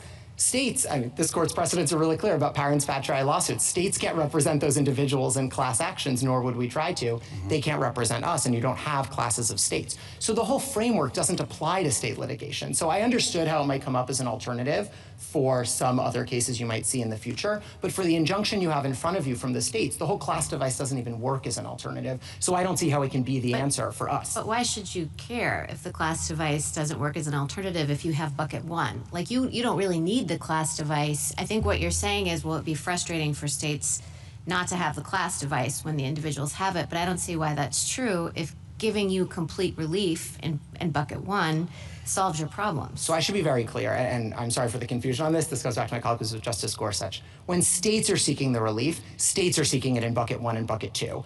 As an amicus to the other injunction I recognize courts are looking at, I think bucket three could be available. We aren't seeking relief when it falls into bucket three, because as I was saying earlier, we're not going to be seeking relief for other parties. This court's cases, like Brackeen, make very clear we aren't suing to vindicate the injuries that third parties and our residents are suffering. So when states come before you, the questions that you would ask are the alternative ways of remedying our injury going to be practically or legally workable? And you're going to ask, did Congress authorize it, which gets to the vacatur question, which gets to the Hobbs Act question, and so on. And on that first bucket, which I think describes this case well, I had a hard time with some of the colloquies earlier today because I think they were missing some really serious burdens that the states are still going to have to bear in this case if we get something less than a nationwide injunction. I think it's going to hinder the administration of our benefits programs. I think it's going to hinder the participation in our benefits programs. And I think it's going to produce unprecedented chaos on the ground. And I might offer examples of each. Before you do, I'm sorry, one more. No. How would you get this? How would you get the merits of this case to us promptly? So there's two different ways that this court could think about doing it. So the first is, I heard a couple colloquies earlier today to suggest that maybe the states should sort of have to take some of the burdens on ourselves because, okay, some people move in, maybe that's just something that equity shouldn't care about. And it may be true, this is Hornbook equity, that in some cases states don't get complete relief for the harms that they suffered. We just have to eat some of the administrability burdens. But the merits have always come into that, because that is just about remedying a party's own injuries. And the strength of the ability to remedy our injuries is going to turn on a peak on the merits. This is partially Ohio versus EPA and building on Justice Kavanaugh's Labrador concurrence, where this court said you might have some states who really like a policy and some states who want to get relief from the policy, and how you reconcile those two things, who should get relief, who should benefit from the policy, will turn in part on a peak at the merits, because we have a greater right to relief from it. I appreciate that. How do we get to the merits fast? This court could set supplemental briefing on the merits by an order tomorrow if it wished, specifically to say the federal government has proposed that states get less than complete relief in this case. We could not possibly think about giving the states less than complete relief without looking at the merits. We want briefing. Put that aside. Assume we've just got the remedial question before us, and we're going to decide the remedial question one way or the other. Then what? Oh, then I share some of Justice Kagan's concerns from earlier that it would rely on the I appreciate you share those concerns. How would you address them? How would the states plan to get this case to the court promptly?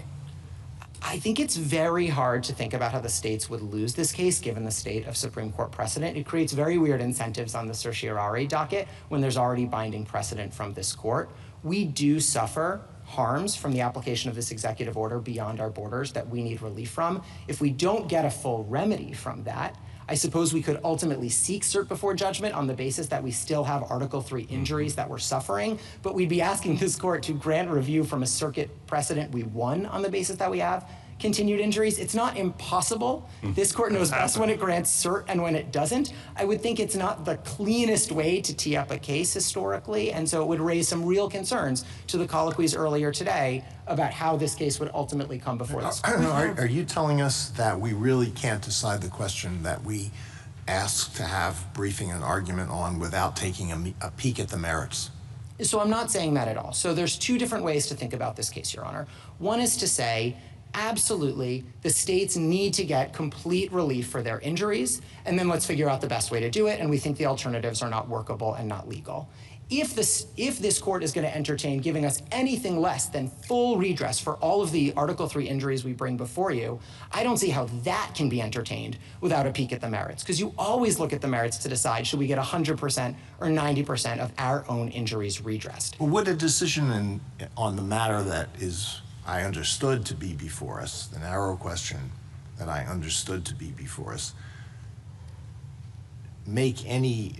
be helpful in any way if we do not peek at the merits and we also do not decide whether you have standing? So I'm not sure how you could decide whether or not we got an appropriate scope of relief without figuring out what our own injuries are. Because how you decide, this is the United States' own argument, how you decide whether or not we should get relief for our own injuries turns on what our injuries are that require relief. And so I do think we have pretty significant pocketbook injuries, like in Nebraska, to the tunes of millions of dollars. And whether we get those remedies or don't get those remedied is going to turn on the merits, is going to turn on the nature of the harms, and then ultimately the workability of the alternatives. Thank you, counsel. Justice Thomas? Justice Alito? Well, General Sauer began by outlining problems that he sees being created by universal injunctions. And he said that the issue was a non-ideological issue and a non-partisan issue. Do you agree with that? I do think presidents of both parties have objected to nationwide injunctions. I agree. So what do you say about the practical problem? So let's put out of our minds the merits of this and just look at the abstract question of universal injunctions. What is your response to what some people think is the practical problem? And the practical problem is that there are 680 district court judges, and they are dedicated and they are scholarly, and I'm not impugning their motives in any way, but sometimes they're wrong. And all Article 3 judges are vulnerable to an occupational disease, which is the disease of thinking that I am right and I can do whatever I want. Now, on a multi-member appellate court, that is restrained by one's colleagues, but the trial judge sitting in the trial judge's courtroom is the monarch of that realm, and there are situations in which trial judges, the president does something. It could be President Trump, it could be President Biden, it could be President Obama. The trial judge says this is unlawful, and I'm going to enjoin it, and I'm convinced I'm right, so I'm not going to stay the injunction. And then an application is made to the Court of Appeals to stay the injunction. The Court of Appeals gives it the back of the hand, and then the case comes immediately to us in the context of an emergency application. And some of us have said, well, we don't think we should do anything in those situations unless it is indisputably clear that the court below was wrong. So what do you say to that practical problem? So we're mindful of the practical problems. I will say the states have had a through line as well across administrations. We have never believed, even as nationwide injunctions restrained policies that we favored, that they were categorically off the table. We've always taken the position that they are sometimes available in narrow circumstances, whether we like the policy or don't like the policy. And so you might have some cases where the nature of the harm, this is the DACA example from my friend on the other side, where the nature of the harm which was Texas saying it had to give benefits to residents in the state, is actually entirely remedied by a nationwide, state-only injunction that applies just to Texas, because that might incentivize individuals to leave Texas, and then Texas doesn't have to give them benefits anymore. So you might have a case like that. But sometimes you are going to have cases where it is impossible to remedy the state's own injuries, and the alternatives are not practically or legally workable. And that describes this case perfectly. And so I don't think the answer is a bright line that means even in those situations, it's not possible for the states to get relief. In deciding the question that is before us here, do you think we should, never mind, I withdraw that. I have no further questions. Justice Sotomayor? Let's start with an answer you've been trying to give and haven't completed, which are the General suggested there were two ways that your injuries could be remedied. He claimed they were both presented to the court below. I didn't see that, but that's a matter that we could check on. Do you agree with me that they were not presented to the courts below? I do agree with you. So I want to be very clear, because I think there's some confusion across the briefing here. Right. We agree, and I don't think the First Circuit disagreed. They objected to the nationwide injunction in the district court, and we attached the briefing and we attached the transcript. What they didn't do is provide some of the alternatives they've pressed in 2 sentences in That's their emergency what I mean. application. Okay. Yes, they did not. So now go through why you question whether there are 2 suggestions now that they've only raised before us are inadequate to remedy all of your harms. Yeah, because complete relief, he says that there is situations in which you grant relief that will benefit third parties. Why is your relief necessary to give you complete relief, even though it benefits these parents in other jurisdictions? So I don't think there's any serious dispute that if you limit the relief to babies born in New Jersey, we won't get complete relief, because 42 U.S.C. 1396A, the Medicaid statute, requires us, the states, to do the citizenship verification. So it's not true that they can simply handle it all for themselves. Federal law requires us to undertake those responsibilities. And we have, in New Jersey, 6,000 babies born out of state every year. When they come into the state and they need benefits, the Boyle Declaration from Massachusetts suggests that's going to cover 40% of kids. They come into our state, they need benefits. We have to do citizenship verifications, which is a burden for us. That's for you in New Jersey, but there's, I think, how many states? That's just an example. We have 23 attorneys general in this case. 23 exactly right. attorney generals. So 23 states are going to have babies who were born somewhere else without a birth certificate that you're now, if they move into your state, going to have to do checking on. And that comes to the United States' alternative, Justice Sotomayor, which is they say, okay, maybe their citizenship turns on when they enter New Jersey, maybe for some purposes, maybe for all purposes, depending on which sentence you're looking at in the emergency application. And there are 3 problems either way. The first is it will undermine the administration of our benefits program. So individuals will move in.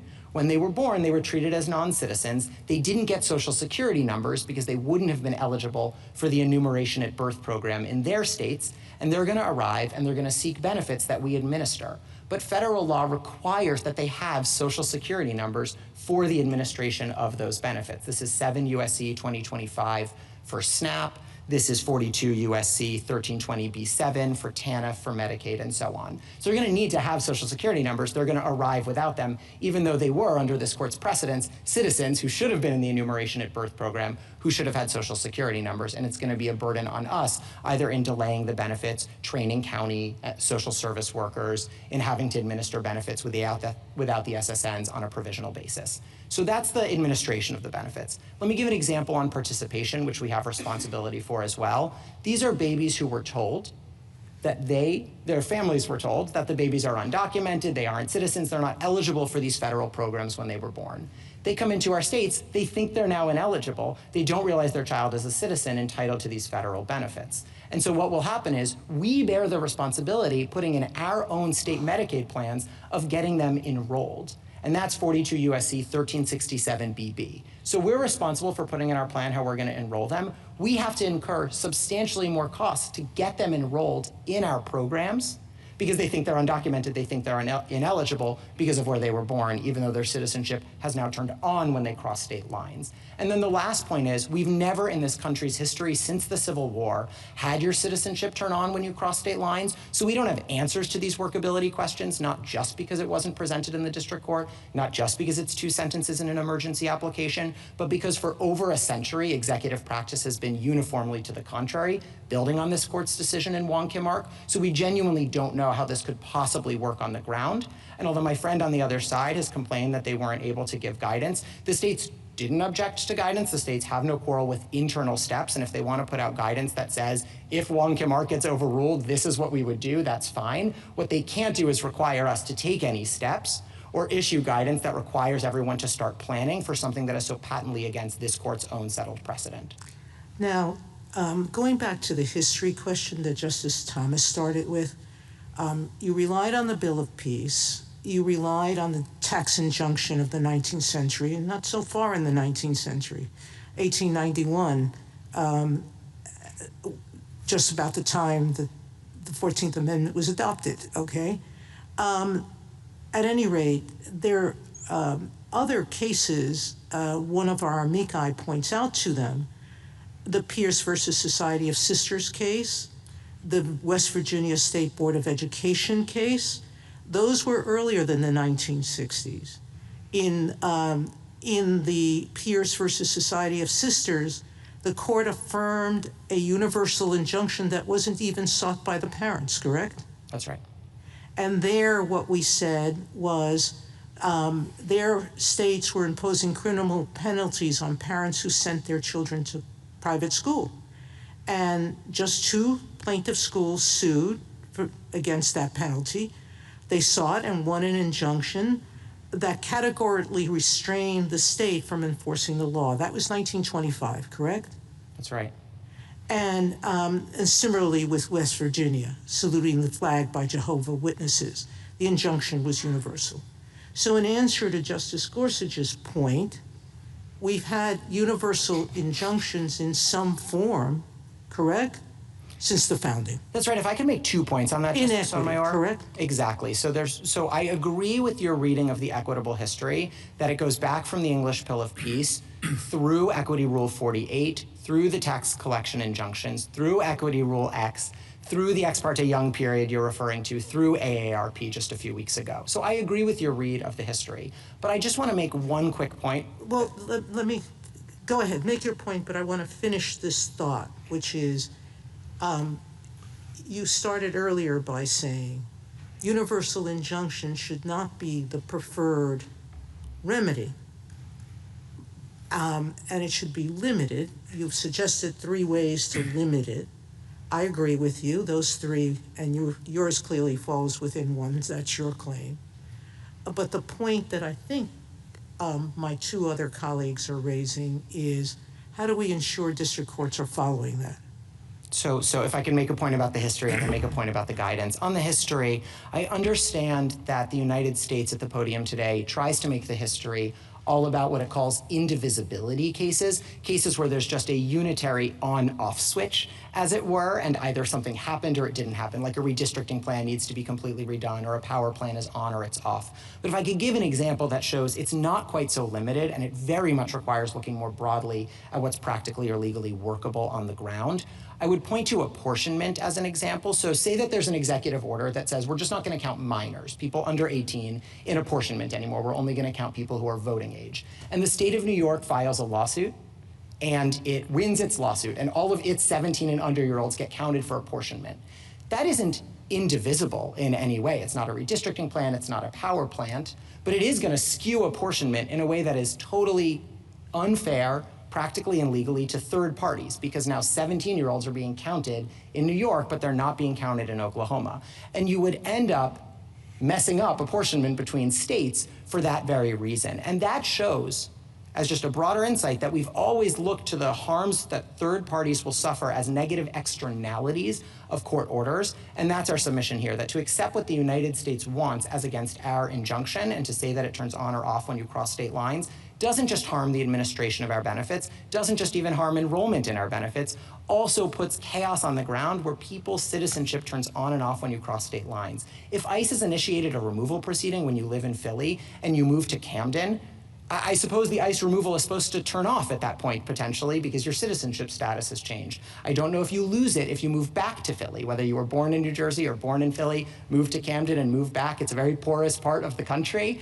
I don't know if the ICE removal turns back on when you cross state lines again. And that sort of chaos on the ground, those implementation questions we don't know, are serious third-party harms we've always taken into account. This is North Carolina versus Covington, where courts ask what's workable as an injunction matter, and it's also the winter factors, where factor 3 looks at the balance of the equities between the parties and workability and harm to them, and winter factor 4 looks at public interest and the negative externalities and workability problems we're imposing on others.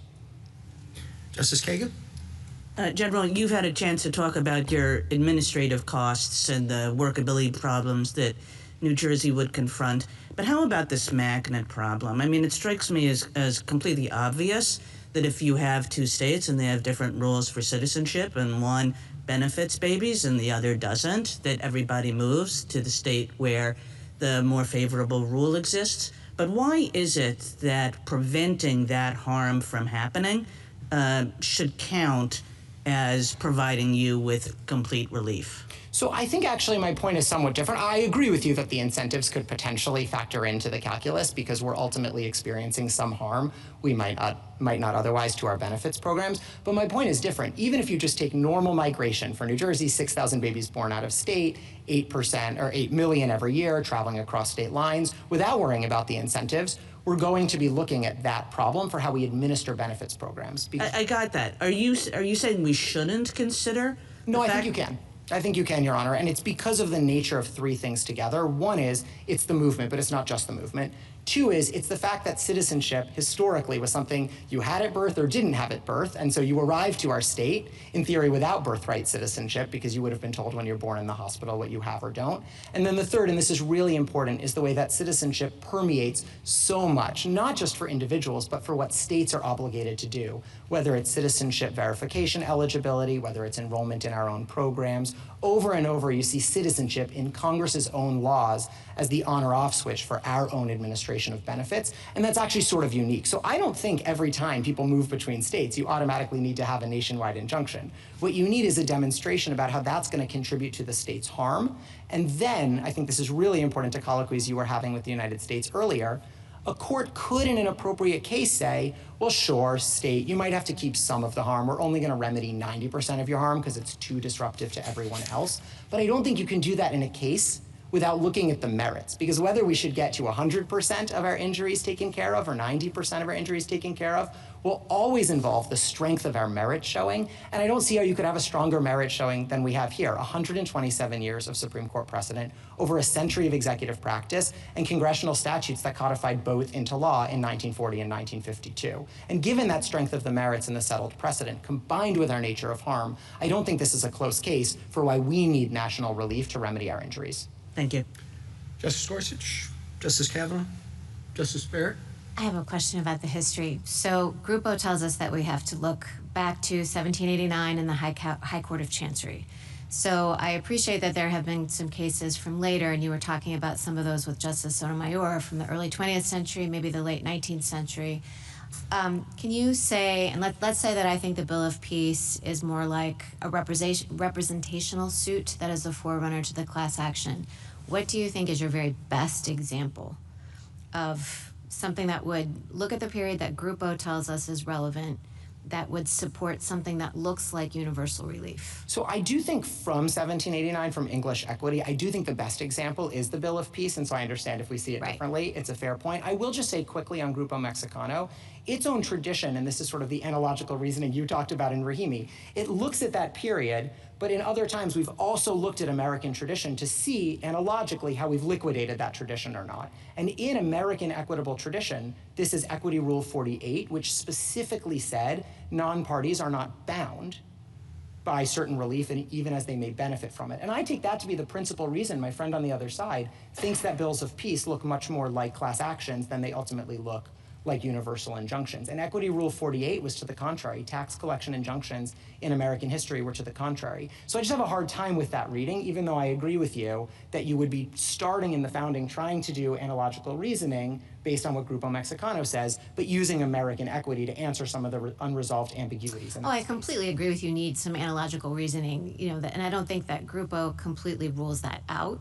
And I mean, I think even if you talked about the distinction between a Bill of Peace and a class action, you would be looking at some of that doesn't have to be called the same thing. I think the problem is when we have such a party-centric history, if it has to be reasoning that fits within the confines, then I think we have a little bit of trouble.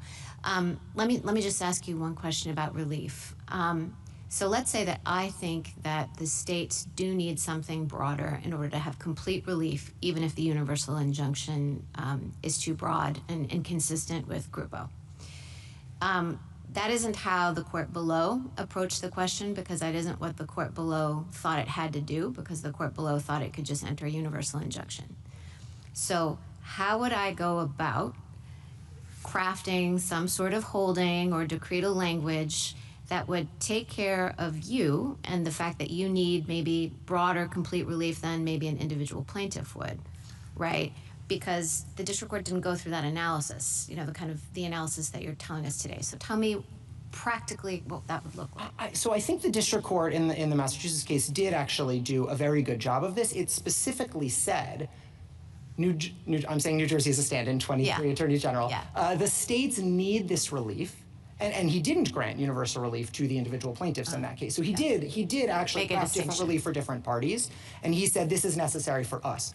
Part of why we're talking about alternatives in a different way at the podium today is because these alternatives were not presented to the district court. So the district court just had before him the idea that maybe we have to eat some harms or maybe we get universal relief. And of course we need universal relief given the strength of the merits showing as between those choices. I think what you could say is here there were two sentences in an emergency application that raise new alternative ways to remedy the harms. Those sorts of things need to be raised to the district court, and when they are raised to district courts in appropriate cases, when states file suit, courts should ask first, are those alternatives going to be practically or legally workable for the plaintiffs and for third parties? I agree to Justice Gorsuch's point. If the federal government wants to take on its own burdens, it can do so, but it can't just say that for third parties. But you're talking about what would happen in the future. I'm talking about what would happen to you now. Oh, so I think if the United States seriously wanted to press these alternative with facts about how they would work and put that before the district court, parties can always put new alternatives in a motion to dissolve an injunction before the district court. That's something that has happened regularly when there's changed circumstances or new alternatives. They're welcome to do that in this case or in any other, but then they're going to have to put forward actual facts about how it's practically or legally workable. I will say on its face, these two sentences don't look practically or legally workable for the reasons I raised, but they'd have to make that showing in the district court in the first instance. Thank you. Justice Jackson? So I guess I'm kind of hung up on the posture in which we find ourselves looking at these issues. Justice Alito, I think, focused on this a little bit, when he says that the district court makes this initial determination, it turns out to be wrong. The remedy, I thought, was to appeal.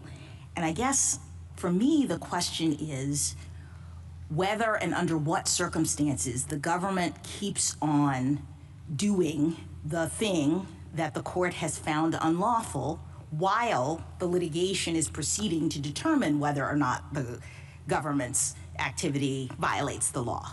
We're sort of in an interim posture.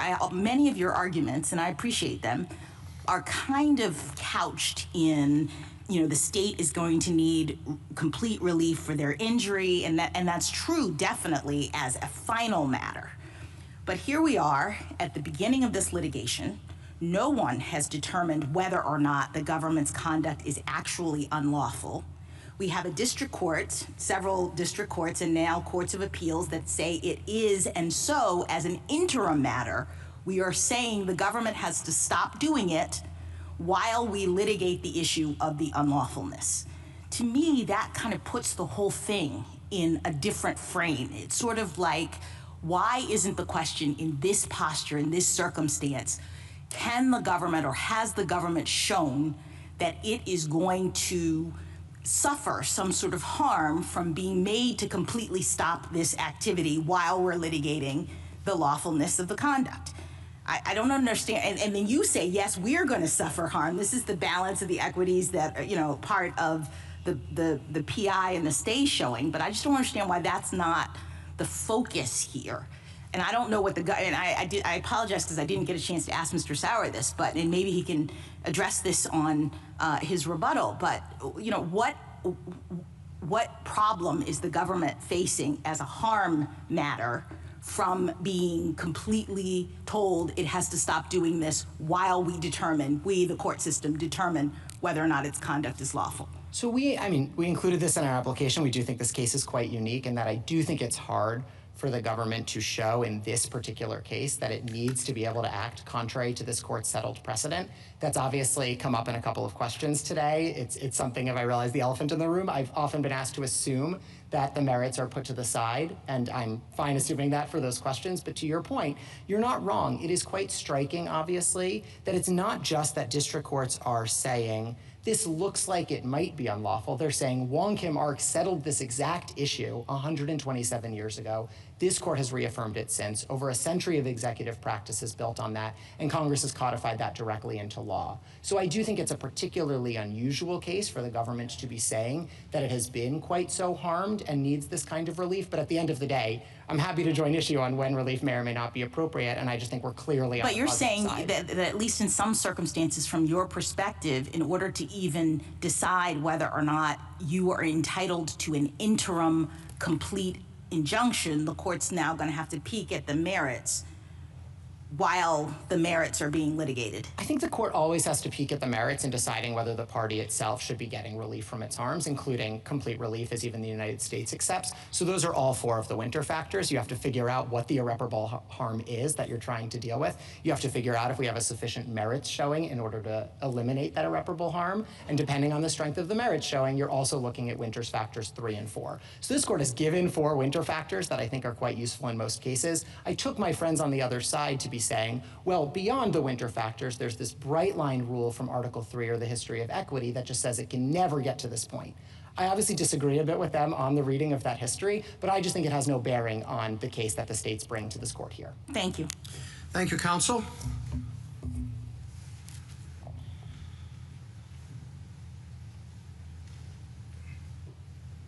Ms. Corcoran? Mr. Chief Justice, and may it please the court, the executive order's stripping of citizenship from U.S.-born children is contrary not only to the 14th Amendment's plain text, but also our common law history, this court's precedent, a federal statute, and over a century of executive branch practice. Every court to have considered the issue agrees that the order is blatantly unlawful, a determination the stay application does not challenge. The government instead argues that Article 3 and equitable tradition categorically prohibit providing non-party relief from the order's enforcement, regardless of the order's illegality or the irreparable harm it inflicts. The government is wrong. It is well settled that preliminary injunctions may benefit non-parties when necessary to provide complete relief to the plaintiffs or when warranted by extraordinary circumstances, both of which are true here. The court should reject the government's efforts to stay a preliminary injunction that maintains a status quo all 3 branches of government have ratified and operated under for over a century, and that prevent the catastrophic consequences that will result for the plaintiffs and our country if the government is allowed to execute an unconstitutional citizenship stripping scheme simply because legal challenges take time. I welcome the court's questions. You say the government is wrong about the availability of preliminary injunctions. On what do you base that? So I think that the 2 reasons I identified, one, it is well settled, and I understood General Sauer to agree today that universal injunctive relief is appropriate when necessary to provide complete relief to the plaintiffs. That is the case here, and I'm happy to talk about that. But I also, this court has long recognized the availability of universal injunctive relief in extraordinary circumstances where it's justified. I think I would focus particularly on the public interest and equities prongs of the winter test, and I'm happy to talk about that as well, but I think those are the 2 reasons the government. Do you think that if, even if one considers the history not to support you, that the pragmatic considerations and the policy considerations should override that? So again, I would put us in the complete relief bucket, so Mr. Feigenbaum, I'll put on my amici hat in answering that question. I understand General Sauer's proposal to be that we channel all of this through Rule 23. I think that is a historical one. It's inconsistent with the Rules Committee's understanding of the rules. Both, if you look at Rule 23, Rule 65, and Rule 71 together, they establish that Rule 23 is not the channeling mechanism that the government's suggesting. I'll start with Rule 71 because it's responsive, Justice DeBarrett, to your question earlier about whether non-parties can enforce orders. Rule 71 explicitly contemplates that and says if a non-party receives relief, they are entitled to enforce it. I'd point also to Rule 65, the preliminary injunction rule. In 2017, the Rules Committee considered a proposal from Professor Bray to amend the rule to prohibit relief to non-parties. The committee rejected that proposal because it found that it ran afoul of the Rules Enabling Committee. And then I'd end by pointing to Rule 23 itself, which says nothing about it being a channeling mechanism. In Principe v. Scarborough, this court said, we don't treat the rules as excluding background equitable practices. And here, Rule 23 doesn't even contemplate preliminary relief. It's focused on permanent injunctive relief, and I think that's because, as we've been discussing, it's very difficult to get class certification in time to have preliminary relief, so you're doing putative class relief, which is the exact same thing as what's happening here. Well, why can't you get putative class relief in a preliminary injunction or TRO posture? You mean, in the get relief context. For a putative class in a TRO or PI posture? I certainly think you can. The court did that recently in AARP. My point is, when the court does that, it's relying on the equitable authority it has to enter that sort of relief, not on the Rule 23 mechanism, because the class isn't binding until after certification, until after final judgment. If that mechanism is available, whether one way or another, doesn't that solve a large part of the problem in a way that complies with the rules, the problems with universal injunctions that have been identified by administrations of both parties? Go through Rule 23 and do what's needed there, and people are bound then, so that's a wrinkle. But why doesn't that just solve the problem? Right, so they're not going to be bound until after you get past class certification. So we're talking. I understand that. And for that reason, I would go to Justice Alito's point earlier that all you're doing is taking the non-party injunctions that are happening now outside of Rule 23 and shoving them into Rule 23. It doesn't address the forum selection concerns. It doesn't address the concerns about the emergency docket. It complies with the rules. I mean, that the law, we care about technicalities, and this may all be a technicality, but it seems to me the technicality of Rule 23 and the history of that provides, 23b2 provides a mechanism to do what's needed here in terms of getting relief to people. And if you have PIs available for putative classes, that seems to solve the issue for preliminary relief and the timing issue as well. So B2 provides for permanent injunctive relief. It does not provide for preliminary injunctive relief. Again, Rule 23 does not purport to be the exclusive channeling mechanism. And as I said, the Rules Committee doesn't think it did, so it would be this court kind of projecting its own policy decision to treat Rule 23 that way. And I would come back again to Justice Alito's concerns. That is not actually addressing the court's emergency docket. It's just now we're slapping a label of class certification on it. So I would, and I'll make a second point on that and then say what I think the better way of approaching the problem is, which is I think that General Sauer and I are in agreement that the Venn diagram of cases that are appropriate for class certification and where injunctive relief I think would be appropriate is not coterminous.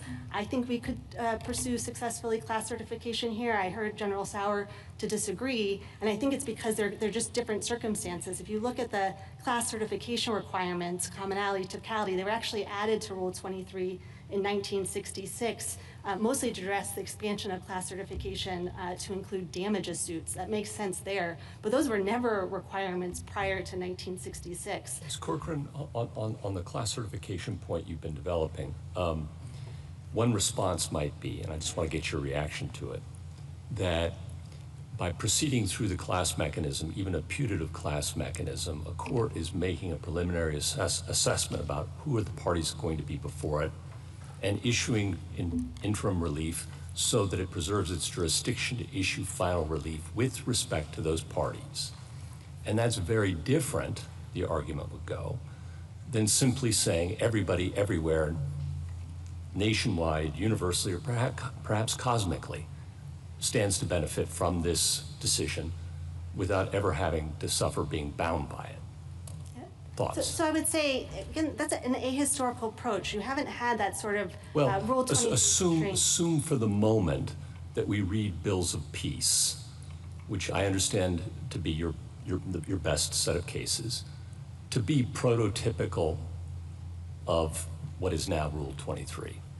Right, and so the bills of peace and kind of going through, as Mr. Feigenbaum was talking about, Equity Rule 48 and then 38, in none of those circumstances were we doing this ex ante class certification determination. So the modern class action device actually looks quite different than it was for representative suits historically. So it would be putting on an ahistorical constraint. I appreciate that argument, okay? But then now we're haggling over the history, which we have to do, I accept. But if bills of peace are understood, again, accept the premise, to be predecessors of Rule 23, then respond to the point that there is something fundamentally different about a preliminary injunction to a putative class that you found is likely to be certified and likely to succeed on the merits in order to preserve that court's jurisdiction to award ultimate relief to those parties before it, and that's categorically different than a universal injunction. So starting with the presumption that was different about the bills of peace is that they were binding, I think sometimes, it's not clear always,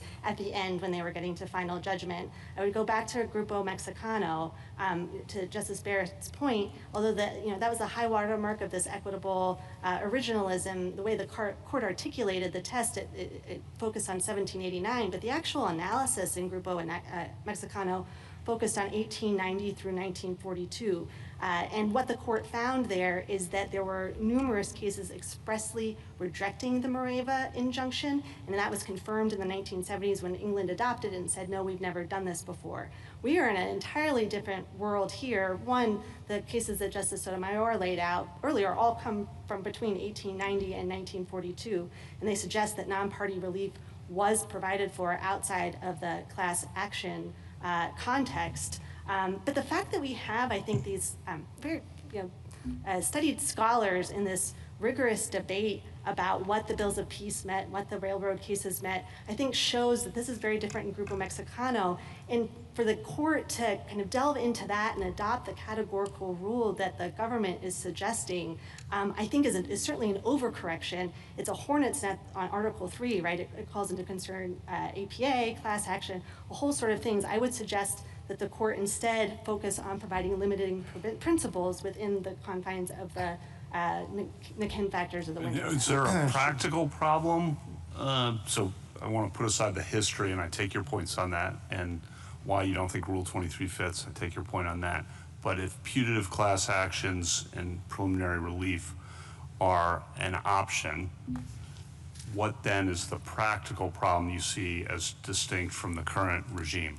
Well, if General Sauer is right in that there are class certification problems here, then in this particular case, you're going to have thousands of Okay, I think you would be arguing that the class should be certified here. Right, but I'm saying the government is so more generally, taking it out of this case, if you could, do you see practical problems? Yeah, it would eliminate the associational standing trade cases, the cases brought by the Chamber of Commerce, the NRA, other associations that aren't suitable for class certification.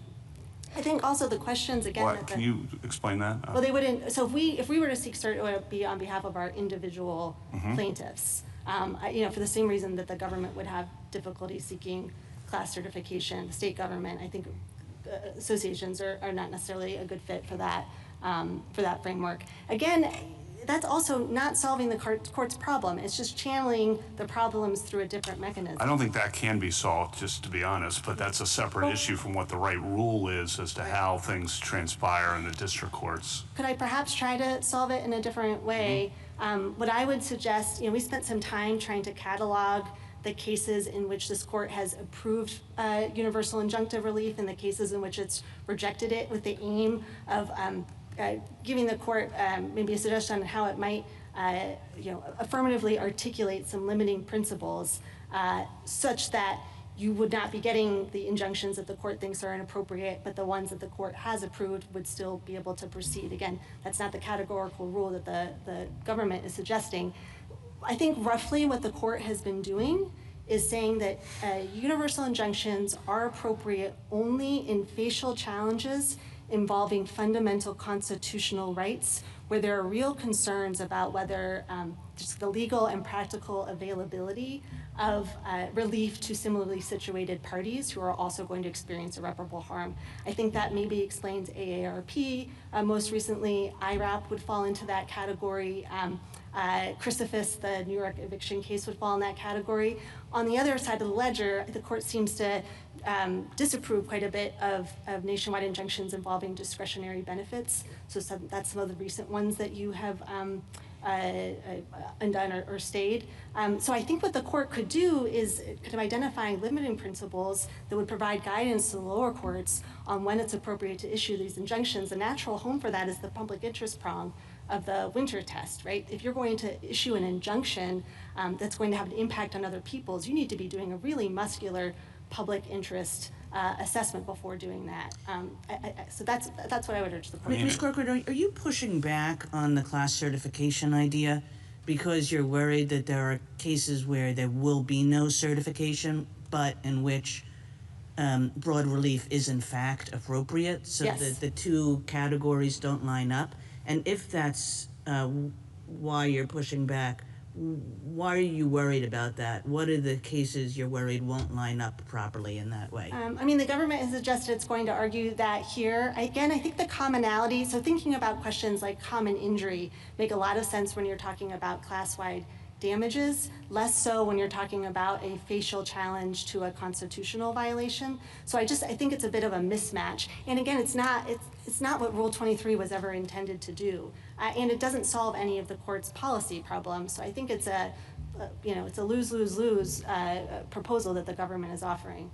I'm a little concerned that I have focused a lot on my amici hat and haven't actually explained to the court why the injunction is necessary for complete relief here. But I don't want to pivot too quickly, but I want to make sure I address our primary argument as well. Tell us why it's necessary for complete relief. Thank you. For two reasons. The first is that a plaintiff-specific injunction would not be administratively workable. I'll explain that in a second, but I want to note the second one is that even if it were workable, it would require the association members to identify and disclose to the government an association that puts them at great risk of adverse consequences, detention or deportation, even if they're here lawfully. And so it's not complete relief to require the plaintiffs to make dangerous disclosures in order to claim the constitutional right. And then maybe I'll pivot back to the workability unless there are questions about that. Yeah. Sorry. Very briefly, and then we'll move on to the next stage of our questioning. So the government's workability argument with respect to the individual plaintiffs, the private plaintiffs, is wholly tethered to its argument that the injunction should be limited to the 16 named plaintiffs. It has offered no argument for how it would administer, how state and local agencies could administer an injunction that was narrowed to the ASAP and CASA members. So I think that's probably the end of the road. Mr. Feigenbaum made the point that they can always go back to the district court and ask for the injunction to be dissolved if they present some sort of workable proposal. They haven't, and I don't think they can. I don't want to talk for too long, but if anyone is interested, I'm happy to answer questions about why I think it's I'm sure unworkable. someone will be. Yeah. Thank you, though, Counsel. Justice Thomas? Justice Alito? Should we decide or make up our minds on the underlying birthright citizenship question without briefing and argument and deliberation? I think that we would be very eager to do supplemental briefing on that. General Sauer noted that none of the parties had asked for cert before judgment. We couldn't because we keep winning. I will ask right now for cert before. What's the answer to my question?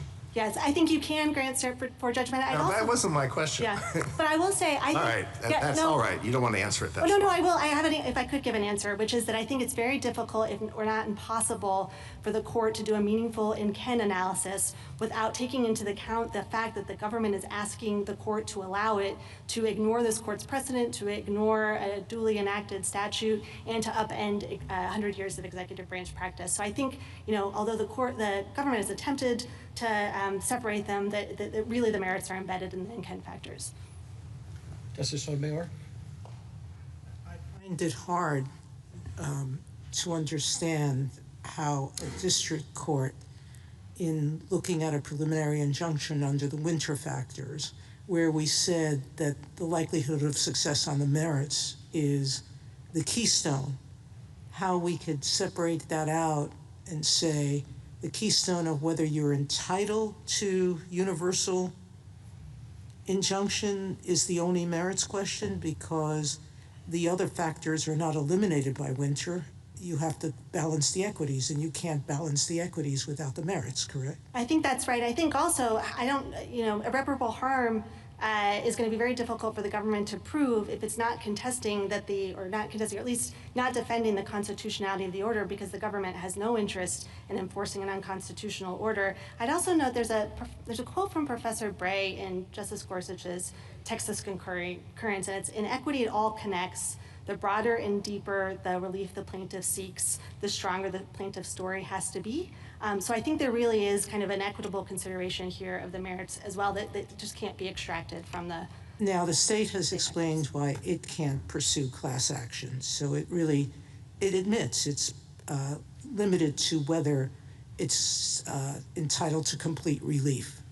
But how about your organization? You sort of answered it, but I wanted to pin you down on that. Do you believe that associational organizations can seek class action? I believe our individual plaintiffs certainly can. Yes, there's no question. Yeah, I am nervous about the government's suggestion that it's going to oppose our class certification motion if we were to file one. I mean, class certification can be very discovery intensive. It could be the sort of thing that really delays our plaintiffs from getting the relief that they seek. Thank you. Justice Kagan? Because what I worry about here, Ms. Corcoran, is that this case is very different from a lot of our nationwide injunction cases in which many of us have expressed frustration at the way district courts are doing their business. And, the typical way in which that frustration emerges is that legal questions are hard and they're complicated, and different courts would decide them differently. And instead, because of the forum selection process, a party goes to one place. In the first Trump administration, it was all done in San Francisco, and then in the next administration, it was all done in Texas. Right. And there is a big problem that is created by that mechanism, and that leads to the questions to you and to General Feigenbaum, which is like, your third buckets, which are, if it's like super important, or if it's quintessentially national, or whatever the way, is not going to solve our problem for that set of cases, which is not this case. This case, what's problematic about it is that the courts keep deciding the same way, and nobody really thinks that the lower courts are going to do anything different. And for that reason, it does present the catch-me-if-you-can problem that Justice Jackson said, and the problem of how are we ever going to get a case here. But our general case is not like that, and I just want you to sort of comment on that. Yeah, I'd say first that the government's proposal of channeling through Rule 23 does nothing to solve anything you just described. I think the limiting principles that I was proposing, which again was just me trying to reflect back to the court, kind of the through lines that it's been identifying, are sufficiently concrete that if this court were to articulate them, it would cut back on the number of universal injunctions. Is it a facial challenge? Does it involve a fundamental constitutional right? Right. Those are concrete questions. And then I would point to Justice Kavanaugh's Poe concurrence. I think vertical stare decisis is going to be important here. When courts enter these sorts of injunctions, they are immediately appealable to the courts of appeals. So if there are any district courts that are kind of getting over their skis on these, it's correctable by the courts of appeals. Justice Gorsuch, Justice Kavanaugh? Some of your concerns about this court being involved, because I'm not sure I really understand that. When a president or an administration enacts some major new rule, the question ultimately, and it's legally challenged, ultimately it'll be a year or two from now, it'll get here and we'll make a final judgment. But the interim status of that rule, as this case illustrates, and many others, vaccine mandate, eviction moratorium, go down the list, they're really important whether they're in effect for that year or two. And I guess I don't know why you should be concerned, or we should be concerned about this court playing a role in this. Oh, I don't have concerns about that. I was responding to General Sauer's point that this has become pathological in the number of universal injunctions that are making its way onto the court's emergency docket. Just because there are more significant executive actions over the last three decades. I certainly agree with that, and that are at the Loper Bright and our West Virginia versus EPA are arguably some part of that story as well. I agree completely, and to answer the question you asked General Sauer earlier about why have we seen this proliferation of these universal injunctions, I think it's directly, I would say first that the government, I think, pretty dramatically overstates them. It's double counting TROs and PIs in the same case. But if you look at the number of executive actions in the first 6 weeks of this administration, it's more than any other president issued in a year dating back to 1951 during the Korean War. But I don't want to sing, I mean, it's, you know, it's going back. It's bipartisan phenomenon, completely bipartisan, and completely, in my view, well-intentioned, because presidents want to get things done. Right, and I get that. Yeah, I agree with that. I think it's directly correlated to the number of unilateral executive actions we've seen over the last few years. Justice Barrett? Mr. Court, can I just have one question? You said that you're in bucket one, so you felt like you were playing kind of the amici role. I understand why you might think you're in bucket one for the associational point. Do you think you're in bucket one for individual plaintiffs? So I don't know that I would extract them because the well, named plaintiff. Like, let's imagine you had individual plaintiffs that are named members of the association. So I guess what I'm saying is, let's take the association outside of it, and let's just say that we're talking about individual plaintiffs. So would there, you put that in bucket one? So there, I would go to the second injury I had identified earlier, which is if you're asking, our individual plaintiffs have pseudonames right now. That would be contemplating a scenario where they would have to identify themselves to the federal government and say, I am an ace, or I'm the plaintiff in this case, at which point they are immediately vulnerable to deportation, even again if they're here lawfully. We've seen the government removing visa holders and asylum seekers. Justice Jackson? So I think I understand your arguments. There's just one little piece of it that is confusing to me, and I hope you can clarify. So if we view the relief in this case and others like it to be a judgment ordering the defendant not to do something that the court has found to be likely, because we're in the interim stage, unlawful, are non-parties in that situation actually getting relief, or are they just incidental beneficiaries of an order requiring the government not to do this harmful thing? I thought it was the latter.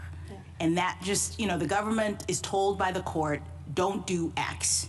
And of course, anybody who would have been harmed by the government doing X is benefited by that, but they're not really, I thought, getting relief. But here's where I get confused, because I thought they're not getting relief because they can't come into court independently and seek a contempt ruling if the government continues to do the thing. They weren't parties, they don't have the judgment. That's what differentiates them from, say, the class action people or the plaintiff people. The reason why we have the rules for class action, et cetera, is because at the end of the day, the members of the class are getting a judgment that they can then use to enforce this obligation as against the government, whereas the people in the universal injunction world are just benefiting if the government actually, you know, follows the order. Yeah, I think that what you're articulating is consistent with a long history of precedent and practice. I mean, it's the classic REM case, right? Making a declaration about property. I think Professor Fander's amicus brief is really helpful on that. He talks about the patent laws. And I think you can see that same instinct in the court's cases that Justice Sotomayor was talking about earlier, right? The railroad rates, Barnett, Pierce, the Society of Sisters. And I guess my point is that's why we don't need Rule 23, because we're actually doing conceptually a different thing. We're not trying to give all these people, everyone in the world, some sort of enforceable right as against the government. We are simply just doing what courts do, I thought, which is telling the defendant over whom they have personal jurisdiction that they have to stop doing something unlawful. And of course that benefits people. But the thing that confuses me about your argument is that you alluded at the beginning to Rule 71 and suggested that the non-parties could somehow enforce this universal injunction. I didn't understand. I think Rule 71 contemplates that. It would be very onerous. I mean, I think when General Sauer, he was kind of contemplating the idea that, you know, tens of thousands of people were going to have to come to court individually. Right, but I think if you're right about that, it undermines the point that I'm making, because it puts people in the same place as the class action folks and the parties in a way that I think raises legitimate concerns that some of my colleagues have put forward with respect to universal injunctions. So the thing that distinguishes them is that universal injunctions are not benefiting or giving relief to non-parties in any meaningful sense, is my theory. I think both have always been true, and maybe they're in tension with each other, but Rule 71's originated in Equity Rule X, which was enacted was put in place in 1842, which had this same idea of, quite apart from representative suits, non-parties enforcing orders that provided them with relief. Although maybe this, as I'm talking, I think maybe I'm talking about under Rule 71, orders that provide relief. But let me just You're talking about this. injunctions. Yes, right. what I'm asking you Those are is, different things. in this very case, if we have a series of plaintiffs that actually named people, and they get an injunction, as the government says, against, if they get a universal injunction, of what they call a universal injunction, the government cannot enforce this executive order. Can someone who is not a non-plaintiff come into court to enforce that if the government violates it? So I'm hesitant to say no, both because Rule 71 exists and those aren't my clients are my plaintiffs, and we needed this universal injunction. Yes, I understand. I'm just trying to figure this out. But I think both, I think both what you said is true. If we look at cases like Barnett and Pierce, and we go all the way back, I think Justice Story's dissent that he signed on to in Cherokee Nation v. Georgia is terrific on this point. He was the preeminent scholar on equitable remedies, and he certainly thought, in the way that you're articulating, we are going to make a declaration about whether Georgia can enforce its laws on Cherokee Nation property, and that is just a declaration of the law that will have an impact on everyone. But I'm hesitant to say that Rule 71 doesn't have any application. Thank you. Thank you, counsel. Rebuttal, General Sauer. Thank you, Mr. Chief Justice. The original meaning of the Citizenship Clause extended citizenship to the children of former slaves, not to people who are unlawfully or temporarily present in the United States. The merits arguments we are presenting to the lower courts are compelling. We cite, for example, a host of 19th century authorities that point out that domicile was the touchstone of non-citizens being treated as, having their offspring treated as citizens in that context. That is consistent with Wong Kim Ark, as well as with the slaughterhouse cases in Elk against Wilkins, and the suggestion that our position on the merits is weak is profoundly mistaken. And that kind of snap judgment on the merits that was presented in the lower courts is exactly the problem with the issue of racing to issue these nationwide injunctions. The Chief Justice correctly pointed out that this court, if it wishes to address the merits expeditiously, has many tools to do so. Cert before judgment is one possible tool. There are also others. But this court should also address the scope of remedy, the remedial question that's presented in the application. That is an extremely urgent question. And one of the reasons it's an extremely urgent question is the limiting principles that my friends on the other side have been offering have all proven to be completely ineffective to slowing the essentially flood or cascade of universal injunctions that we see in these cases. The states here have a unique issue that hasn't come up yet, but for the reasons we state in our application, they lack third-party standing very clearly under cases like Murphy and Hayland and Katzenbach and Kowalski. So no injunctive relief should run to the states in this particular case anyway.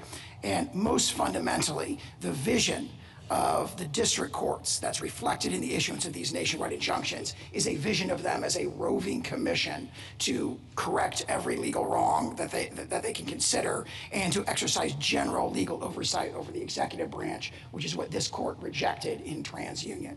And for those reasons, we ask the court to grant the applications. Thank you, counsel. The case is submitted. Until Thursday, the 22nd of May at 10 o'clock.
need freedom.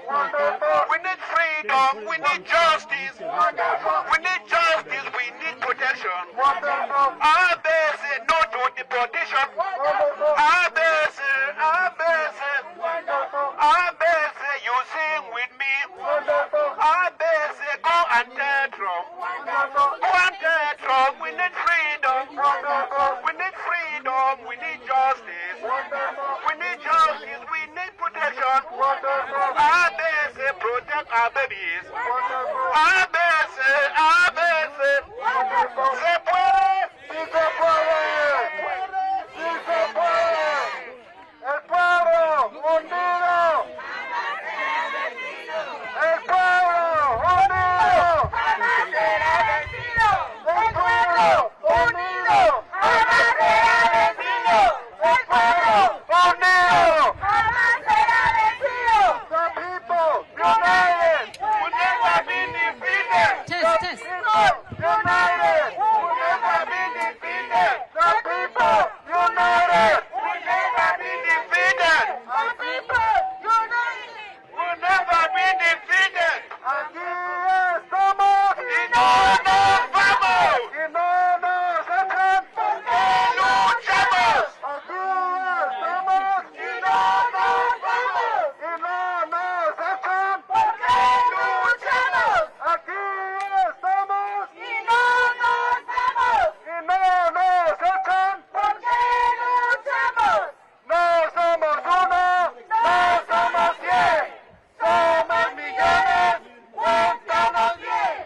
No somos uno, no somos 10. Somos millones, cuéntanos bien. ¿Se puede? ¡Sí se puede! ¡Sí se puede! ¡Sí se puede! ¡Sí se puede! ¡Sí se puede!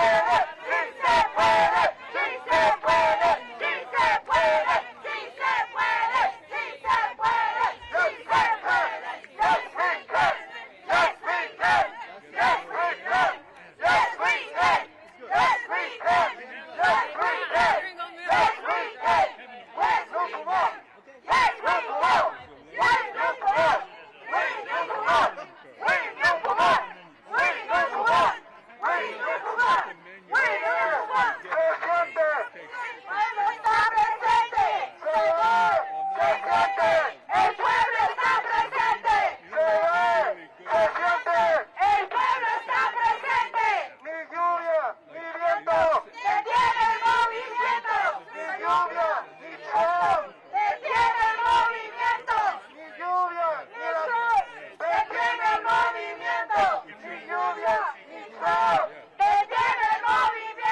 puede! ¡Sí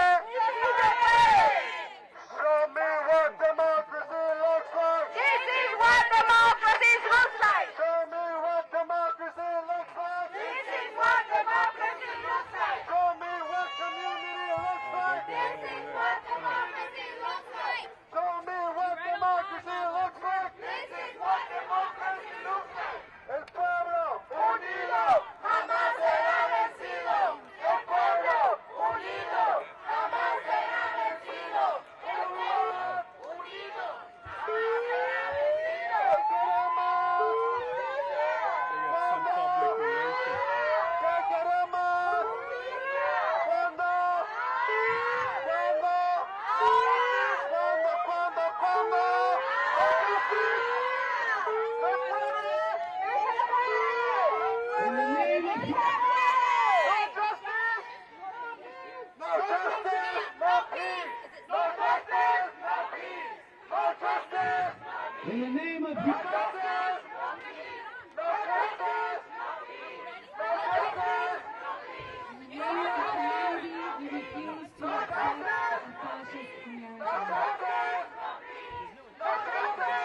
Us and our colleagues across the country have been saying now since day one of this administration.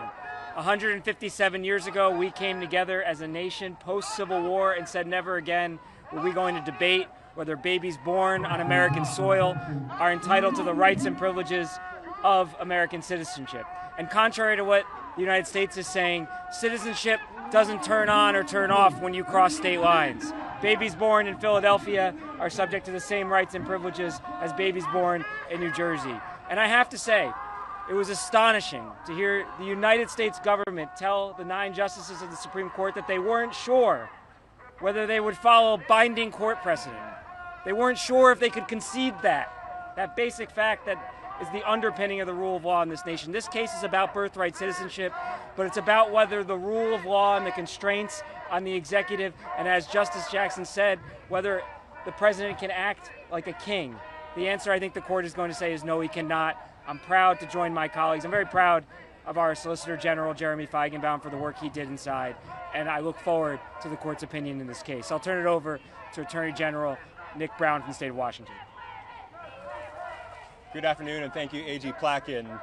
I'm incredibly proud of the team effort that led to this moment today and the work that we have moving forward. The unfortunate reality that we are facing now in America is that it is incumbent upon attorney generals to stand up and protect Americans from their president. Because time and time again, this president is acting unlawfully in violation of the Constitution, and we cannot address a more fundamental issue than the one the court is beginning to address today, than what it means to be an American in the United States.